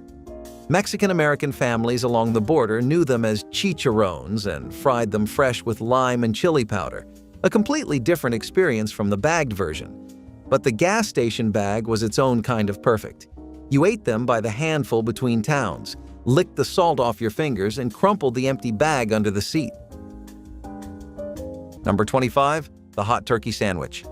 This was the plate you ordered when the weather turned mean and the bus was running late. 2 slices of soft white bread laid flat on a heavy oval platter. Slices of pulled turkey breast, never carved at the table, always carved in the back from a roast that had been sitting under foil since 10 in the morning. A spoon of bread stuffing on the side, a scoop of mashed potato with a thumbprint on top, and gravy ladled over the whole thing until the bread went soft and the fork barely needed sawing. Cost about $1.30 at a Woolworth counter in 1972. The hot turkey sandwich vanished because the steam table vanished. Drive-thrus cannot keep a turkey hot at the right humidity for 8 hours straight, and nobody wants to hand a customer a paper sack with gravy seeping through the bottom. Number 23. Soup beans with chow chow. Soup beans meant pinto beans, and in Appalachia they cooked all day. You sorted them the night before, picking out the rocks and the shriveled ones. Soaked them overnight, drained them in the morning, and set them on the stove with a chunk of salt pork. By supper time, the house smelled like something sacred. The chow chow came out of a mason jar, bright and tangy, a pickled relish made from the end of the garden. Green tomatoes, cabbage, onions, and peppers, all chopped fine and put up in late summer. You spooned it right on top of those beans. The sweet and sour cut through all that rich, smoky pork flavor in a way that made every bite different from the last. Haggis was a familiar dish in Scottish-American communities, a savory pudding of minced sheep organs mixed with oatmeal, onions, and spices, encased in the animal's stomach lining. Scottish immigrants brought their national dish during waves of immigration, serving it at Burns night suppers, Highland games, and family celebrations. The dish carried deep cultural significance, representing Scottish identity and the tradition of using every part of the animal. In 1971, the USDA ruled livestock lungs could not be saved for human consumption, effectively banning authentic haggis because sheep lung is essential. The regulations cited concerns that lungs could harbor contaminants inhaled during the animal's lifetime. Scottish Americans were forced to smuggle haggis or settle for modified versions without lung, which purists consider unacceptable. Scotland and the United Kingdom continue celebrating haggis as a national treasure, the centerpiece of Burns Night enjoyed by millions every January. Before anyone called it a one-dish dinner, stuffed bell peppers already were one. The vegetable was the bowl, the protein was inside, and it came out of the oven complete. You blanched whole green peppers just enough to make them pliable, stood them upright in a baking dish, and filled each with ground beef browned with onion and garlic, folded with rice and tomatoes. Sauce over the top, 40 minutes at 350. The secret was the blanching. Skip it, and the pepper stayed raw and bitter at the center no matter how long it baked, and you learned that mistake exactly once. The dish appeared in 1970s dinner party menus and across millions of recipe boxes as a dependable weeknight anchor. It never fully disappeared from cookbooks, but it slipped from the weekly rotation when the extra time the blanching required stopped fitting. What replaced it wasn't better. It was just faster, and faster was enough. The steam table was the heart of every factory cafeteria, a long stainless steel counter fitted with rectangular wells of hot water, each one holding a deep pan of something cooking since before dawn. The beef stew sat in the center well because it moved the fastest. Carrots, potatoes, onions, and chunks of beef that had started tough and gone soft after hours of low heat, swimming in a dark broth, thickened with flour and seasoned with enough salt to keep a man on his feet. By the mid-70s, sneeze guards had become mandatory in most states. Massachusetts ordered them for every cafeteria in 1975, and the glass shield became as familiar as the food behind it. But before the guards went up, you could lean over that stew and let the steam hit your face, and the older workers swore that was the best part of lunch, standing in line, breathing it in, letting the heat cut through whatever the shop floor had done to them. The stew never changed. The men who ate it did. Full-fat cottage cheese in individual cups was a protein staple that appeared alongside canned peaches and crackers on countless 1970s lunch trays. The curds were creamy, slightly tangy, and substantial enough to constitute a meal component rather than an afterthought. Children received the same full-fat version their parents ate at home because nobody had yet decided to remove the fat that made cottage cheese palatable. The texture was rich rather than watery, and the flavor was mild enough for children, while satisfying enough to constitute real nutrition. When low-fat versions replaced the original, cottage cheese became something children recognized as diet food and promptly rejected. The full-fat version had been delivering protein, calcium, and genuine satisfaction in perfect balance. Removing the fat destroyed both the taste and the nutritional completeness that made it worth serving in the first place. The jar sat on the counter like it had been there since the station opened. Cloudy brine, pale eggs bobbing in vinegar, a handwritten sign taped to the glass that said 50 cents. You never asked how long they'd been sitting there. That was the unwritten rule. You reached in with your fingers or a pair of tongs, ate it standing up by the register with a sprinkle of salt and a dash of hot sauce. The brine was different everywhere. Some stations used beet juice that turned the eggs deep red, others used jalapeno and garlic that made your eyes water. The best ones came from stations where the owner's wife made the brine herself, a recipe she kept in her head and never wrote down. Those jars are mostly gone now, replaced by plastic-wrapped protein packs in refrigerated cases. The eggs are cleaner. They're also forgettable. Number 25. Deviled ham sandwich. You opened a small flat tin with a key that wound around the lid, spread the paste on white bread, and that was your lunch. Underwood deviled ham had been around since the 1860s, and by the 1950s it sat in nearly every drugstore lunch counter in the country. The taste was salty, smoky, and slightly spicy, with a texture somewhere between pâté and canned cat food, which your kids were happy to point out. Most cooks added a little mayonnaise and sweet pickle relish. Some threw in a boiled egg.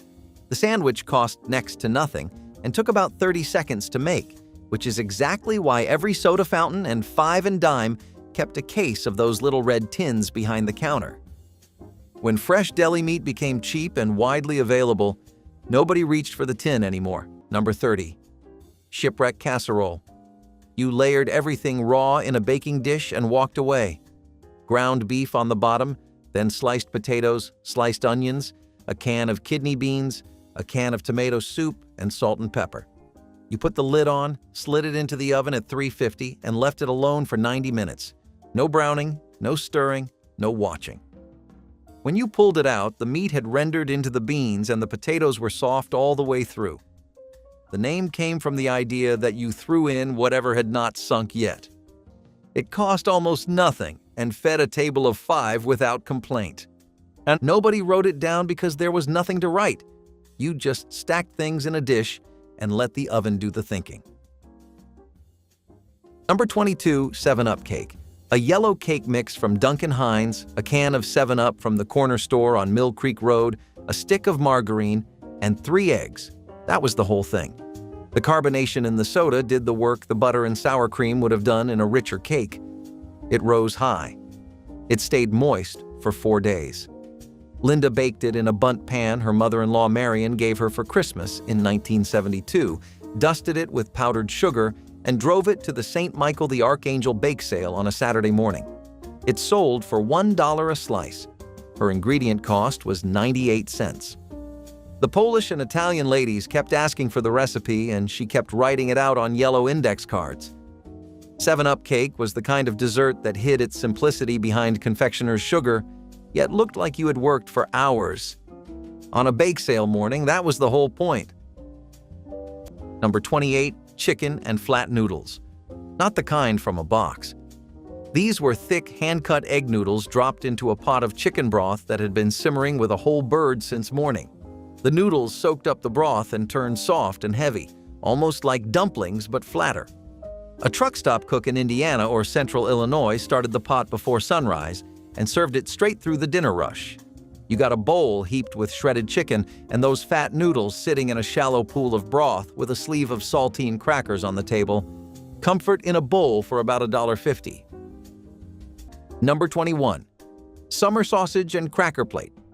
You sliced a log of Hickory Farm summer sausage into thin rounds, laid them out next to a sleeve of Ritz crackers and a few slices of Colby cheese, and called it supper. Maybe some pickles from a jar. Maybe not. Hickory Farm sold gift boxes around Christmas, but the sausage itself sat in grocery stores year-round, and families leaned on it hard during hot weather when nobody wanted to stand near a stove. Cold, salty, satisfying, and ready in 3 minutes flat. The idea of calling sliced meat and crackers a real supper sounds almost radical now, but in 1975 it was just a normal Thursday. Number 27, funny-faced drink mix. Pillsbury launched these in the mid-1960s with characters printed on the front of each foil packet. Goofy Grape, Loudmouth Lime, Lefty Lemon, each one grinning with the confidence of a cartoon that knew it was about to be mixed into a pitcher of sugar water. The original batches used a sweetener that the government later banned, and Pillsbury had to reformulate in a hurry. The new version never tasted the same, but kids did not buy Funny Face for the flavor. They bought it for the characters, the same way you collected baseball cards. You wanted the whole set. Some families had a kitchen drawer full of empty packets kept purely because the faces were too good to throw out.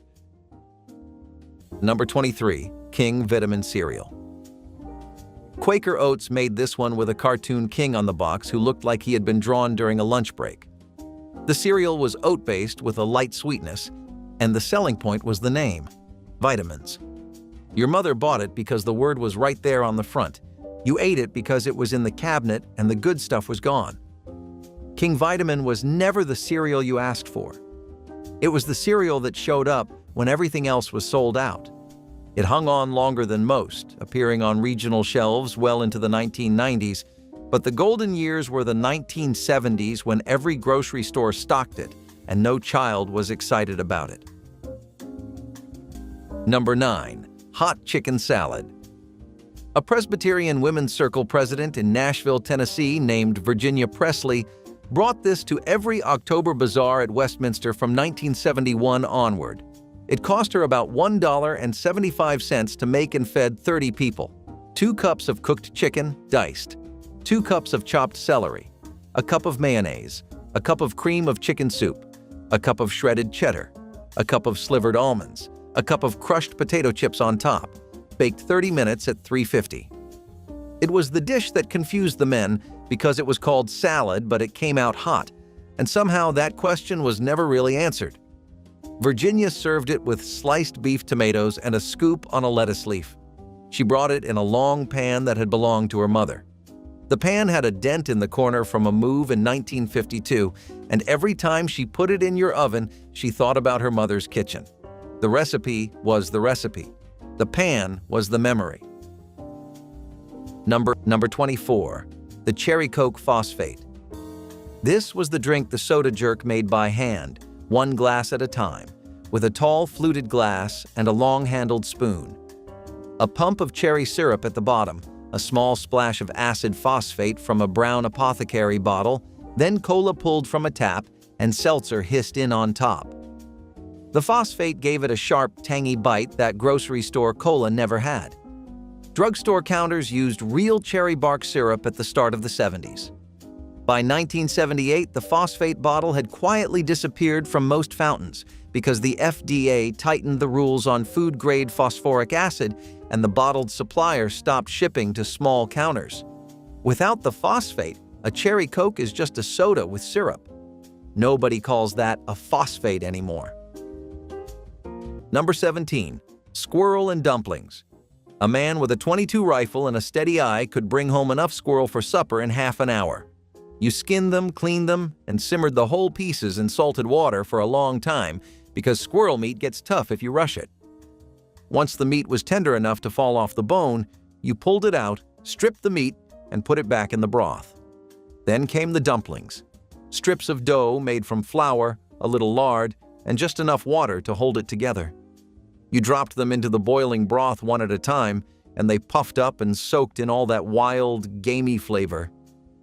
It was darker and richer than chicken and dumplings.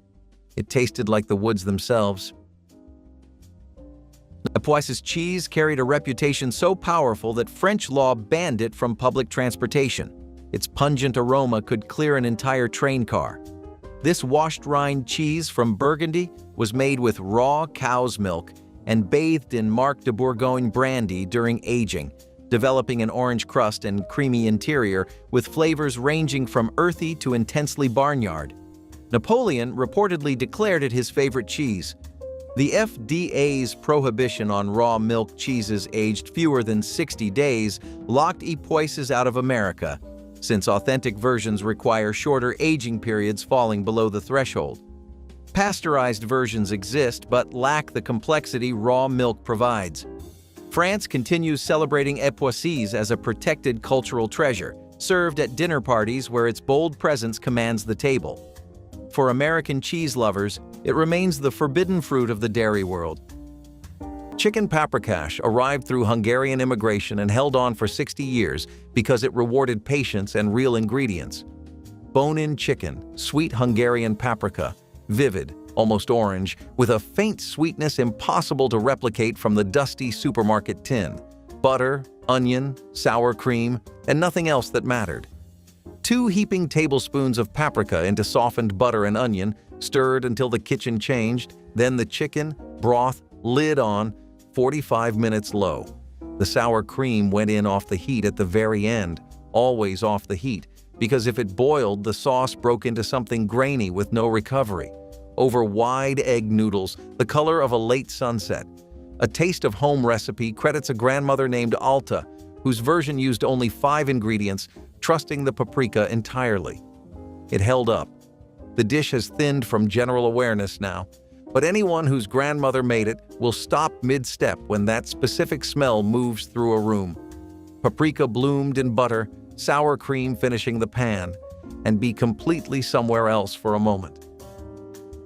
The cafeteria ran bean soup on Wednesdays because the ham bones from Monday's lunch had been simmering since dawn, and by midweek the broth was dark and thick and impossible to shortcut.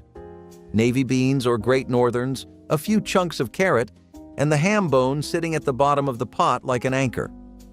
The cornbread came from a sheet pan, cut in squares, dense and golden with a crust that crumbled when you broke it and a center warm enough to melt the margarine they left in foil packets at the end of the line. This was Depression-era logic carried into a 1973 assembly plant. Stretch the protein, fill the belly, waste nothing. A bowl and 2 squares of cornbread cost less than $1, and it outweighed half the menu.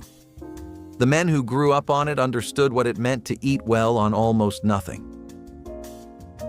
Frankfurters with natural casings appeared regularly on cafeteria menus, served in soft white buns with mustard and sometimes relish.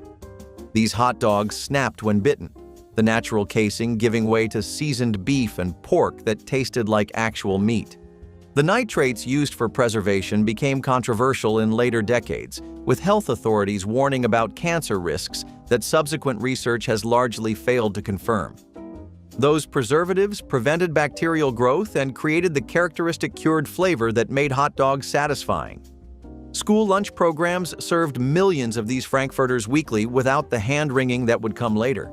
The protein was real, the portions were appropriate, and children ate them willingly.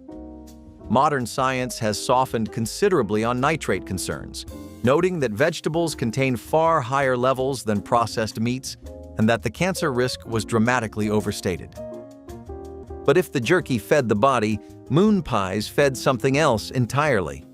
That round, foil-wrapped disc of marshmallow and graham cracker dipped in chocolate that the Chattanooga bakery had been making since 1917. By the 70s, they were the unofficial currency of Southern gas stations, stacked by the register, $0.25 apiece. The story went that a salesman asked coal miners in Kentucky what kind of snack they wanted, and they said something filling, round as the moon.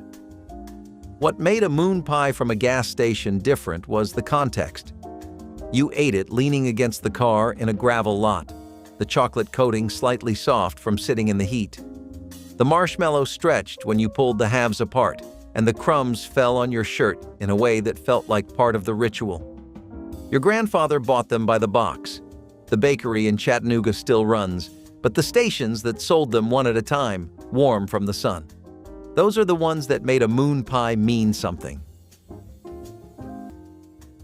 Number 18. Limburger cheese sandwich. If you have never smelled Limburger, you either missed out or dodged a bullet, depending on who raised you. This was a soft, pungent cheese with a smell strong enough to announce itself from across the room, and lunch counters in German-American neighborhoods served it on dark rye with a thick slice of raw onion and brown mustard. The combination was not subtle and was never meant to be. Factory workers and railroad men ordered it because it was filling and cheap, and the smell kept other people from asking for a bite. By the 1970s, Limburger was harder to find, and the neighborhoods that favored it had changed. The sandwich hung on in a few taverns in Wisconsin and parts of the upper Midwest, but as a lunch counter item, it was finished. The people who loved it still talk about it. Everyone else just remembers the smell. Number 20. Hamburger gravy over rice. You browned ground beef in a skillet, sprinkled in a couple tablespoons of flour, and stirred until the flour toasted into the fat. Then you poured in milk, slowly, stirring the whole time until a thick peppery gravy formed around the crumbled meat. You ladled it over a plate of white rice, and that was supper.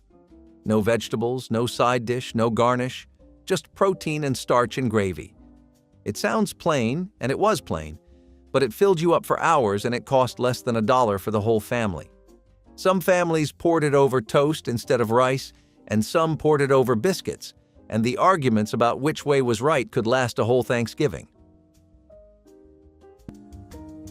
Number 16. Peanut butter blossoms. Rolled peanut butter cookie dough dipped in granulated sugar, baked for 10 minutes, then crowned in the final 60 seconds with a Hershey's Kiss pressed straight into the center of each cookie while still hot from the oven. The chocolate would soften just enough to hold its shape but not melt into a puddle. Linda got the recipe from a Pillsbury Bake-Off pamphlet somebody left behind in the church hall after the 1973 Christmas cookie exchange. A batch of 48 cost $1.50. These were the cookies that went to teachers, bus drivers, the mailman on his Christmas route, and the old widow 2 houses down whose son had stopped visiting after the divorce. The kiss on top made them feel dressed up. The peanut butter underneath tasted like her grandmother Helena's Polish kitchen in McKeesport. Peanut butter blossoms were the dessert that traveled. On a working-class block, a dessert that traveled well, got made often. Nobody on the street ever refused one. Number 20. Fried shrimp basket. breaded butterfly shrimp fried to a deep gold and piled into a red plastic basket lined with wax paper. Fries underneath, cocktail sauce on the side, and a wedge of lemon that left your fingers smelling like citrus for the next 100 miles. This was the Gulf Coast special. Truck stops along the I-10 from Pensacola to Houston served shrimp that came off the boats that same morning. Further inland, the shrimp came frozen from a distributor, but the cook fried them the same way and nobody asked questions.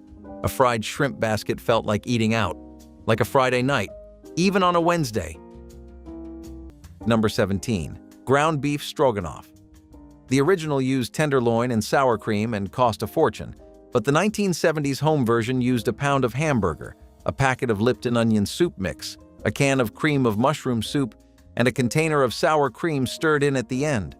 Served over egg noodles, it made people think you had done something special. Betty Crocker published this version in 1969, and it landed in church cookbooks and PTA recipe collections for the next 15 years. It was fast enough to be worth the stovetop heat on a summer night, and it stretched 1 pound of beef across 4 plates. When the 1990s arrived with their obsession with fresh ingredients, this became something people were embarrassed to admit they still made. Number 20. Snack pack pudding in the tin can. Before the plastic cup, Hunt's packed its pudding in small tin cans with pull-top lids that peeled back like a sardine tin. You hooked your finger through the ring, pulled until the lid curled off, and scraped the pudding out with a spoon that clinked against the metal with every bite. Chocolate was the standard. Butterscotch was the dark horse. Vanilla existed, but nobody reached for it on purpose. The tin made the pudding taste different than anything from a mixing bowl, the same way a soda tastes different from a glass bottle than from a plastic one. Hunt's switched to plastic cups in the mid-1980s, and the product survived, but the experience did not. The spoon never sounded the same. Number 16. Buckwheat's cereal. General Mills made a buckwheat-based cereal with maple flavoring and sold it alongside the big names through most of the 1970s. The taste was darker and earthier than the sugar bombs on either side of it on the shelf. Your grandfather probably liked it better than you did. You ate it when the kaboom ran out and there was nothing else in the cabinet. It turned the milk a muddy brown, which was either interesting or off-putting depending on your age. Buckwheats never had a flashy mascot or a toy inside. It had flavor, and in the 1970s cereal market, flavor without a cartoon was a hard sell. General Mills pulled it and nobody organized a rally. Number 10. Pink fluff salad. The dish a Methodist women's circle in Des Moines, Iowa made for every bridal shower held in a church parlor from 1972 through the early 80s. A tub of cottage cheese, a box of strawberry Jell-O powder, dry, stirred in, a can of crushed pineapple, a tub of Cool Whip folded through at the end, a handful of mini marshmallows, chilled 2 hours, served in a cut glass bowl, bubblegum pink, impossibly sweet. The fluff salad was the perfect dish for a shower because a young woman about to be married was supposed to eat something that looked like a cloud. It was not really a salad. It was not really a dessert. It was a performance of femininity served in a glass bowl by a woman who had been married 30 years and wanted to tell the bride, without saying a word, that your first year was going to be fine. Number 13. The 49-cent meatloaf plate. This was the dish promised earlier on this list, the blue plate special that cost 49 cents and came with 2 sides and a roll. 2 thick slices of meatloaf cut from a loaf that had been baked at 8 in the morning in a deep loaf pan, set on a plate with a ladle of brown gravy across the top. The 2 sides rotated by the day of the week, mashed potato and green beans on Monday, scalloped potato and stewed corn on Wednesday, buttered noodles and beets on Friday. A hard dinner roll with a foil-wrapped pad of margarine. The 49-cent meatloaf plate vanished because the math stopped working. Ground beef tripled in price between 1972 and 1979, while the counter could not raise the blue plate price without losing the regulars. The blue plate special as a concept survived in a handful of southern diners, but the 49-cent version of it died on the lunch counter floor. Number 14. Cornfield beans and new potatoes. Cornfield beans were planted right alongside the corn. The vines climbed the stalks, and by midsummer you had both crops in the same row. The beans were picked young, when the pods were still tender, and cooked fresh with small new potatoes dug from the edge of the garden. You put everything in a pot with water, a piece of smoked pork, and a little salt. It simmered until the potatoes were soft enough to break apart with a fork and the beans had turned silky. The broth was thin but full of flavor. This was a July supper. The potatoes were barely bigger than a walnut. The beans still had dirt on them 20 minutes before they hit the pot. Kinder Surprise eggs were the chocolate treasure every American child returning from European vacation begged to smuggle through customs. A hollow chocolate egg containing a plastic capsule with a collectible toy inside. Since their 1974 invention in Italy, billions sold annually across Europe, Asia, and South America.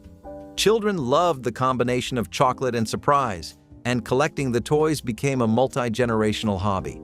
America banned them under the 1938 Federal Food, Drug, and Cosmetic Act, which prohibits non-nutritive objects embedded within food, a regulation designed to prevent choking hazards. Customs agents confiscated tens of thousands from travelers' luggage, treating beloved candy like contraband. The manufacturer created Kinder Joy for America, separating chocolate from toy. But enthusiasts insist it cannot compare. Over 100 countries sell authentic Kinder Surprise eggs without incident, making this one of the most puzzling food prohibitions on the planet. The scratch chicken pot pie of the 1970s had two crusts, top and bottom, made from cold butter and a cream sauce filling built from a roux, not poured from a can. It took most of a Sunday afternoon. Bottom crust blind baked with dried bean weights, then the warm filling, then the top crust crimped and vented. 400 degrees, 35 minutes, until the steam lifted the center slightly and the edges went dark gold. The rule nobody wrote down. The filling had to go in warm. Put it in cold, and the bottom crust steamed instead of baked. And you knew by the sound when you cut through it. You learned by making a bad one first. By the late 1970s, the frozen version had claimed enough of the market that the homemade tradition started thinning.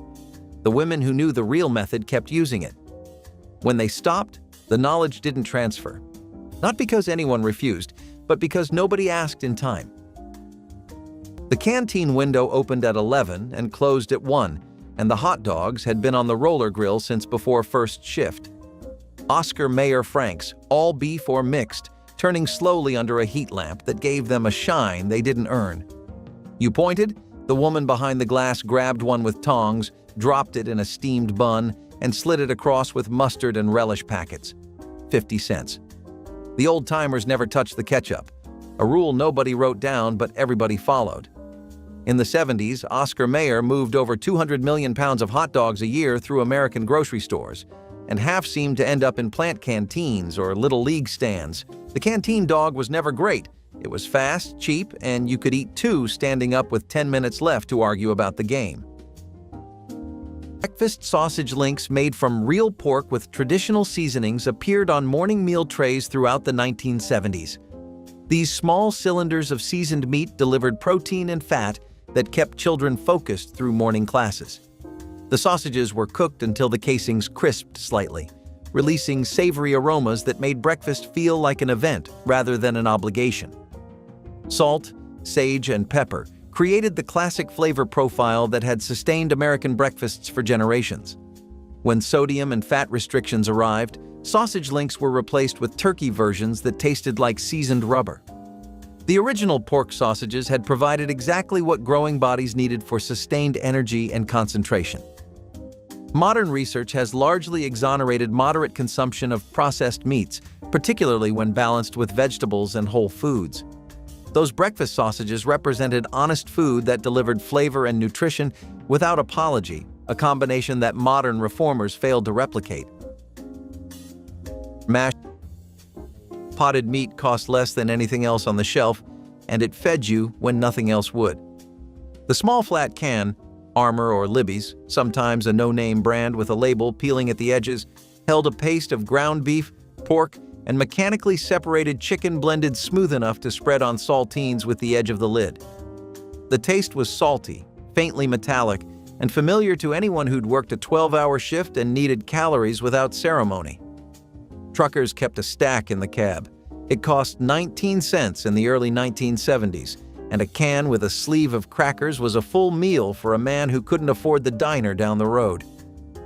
Underwood's deviled ham ran the same shelf, the oldest trademarked food in America, stamped with a red devil since 1868.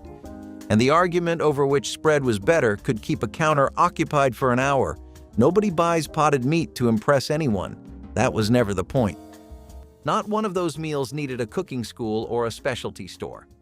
They came from kitchens where people cooked by feel, by memory, and by whatever was left on the shelf on a Thursday evening. If any of these brought back a name, a face, or a kitchen you have not stood in for years, put that memory in the comments. Share this video with someone who grew up eating the same way, and if you have not already, hit subscribe so you never miss another trip back to the table.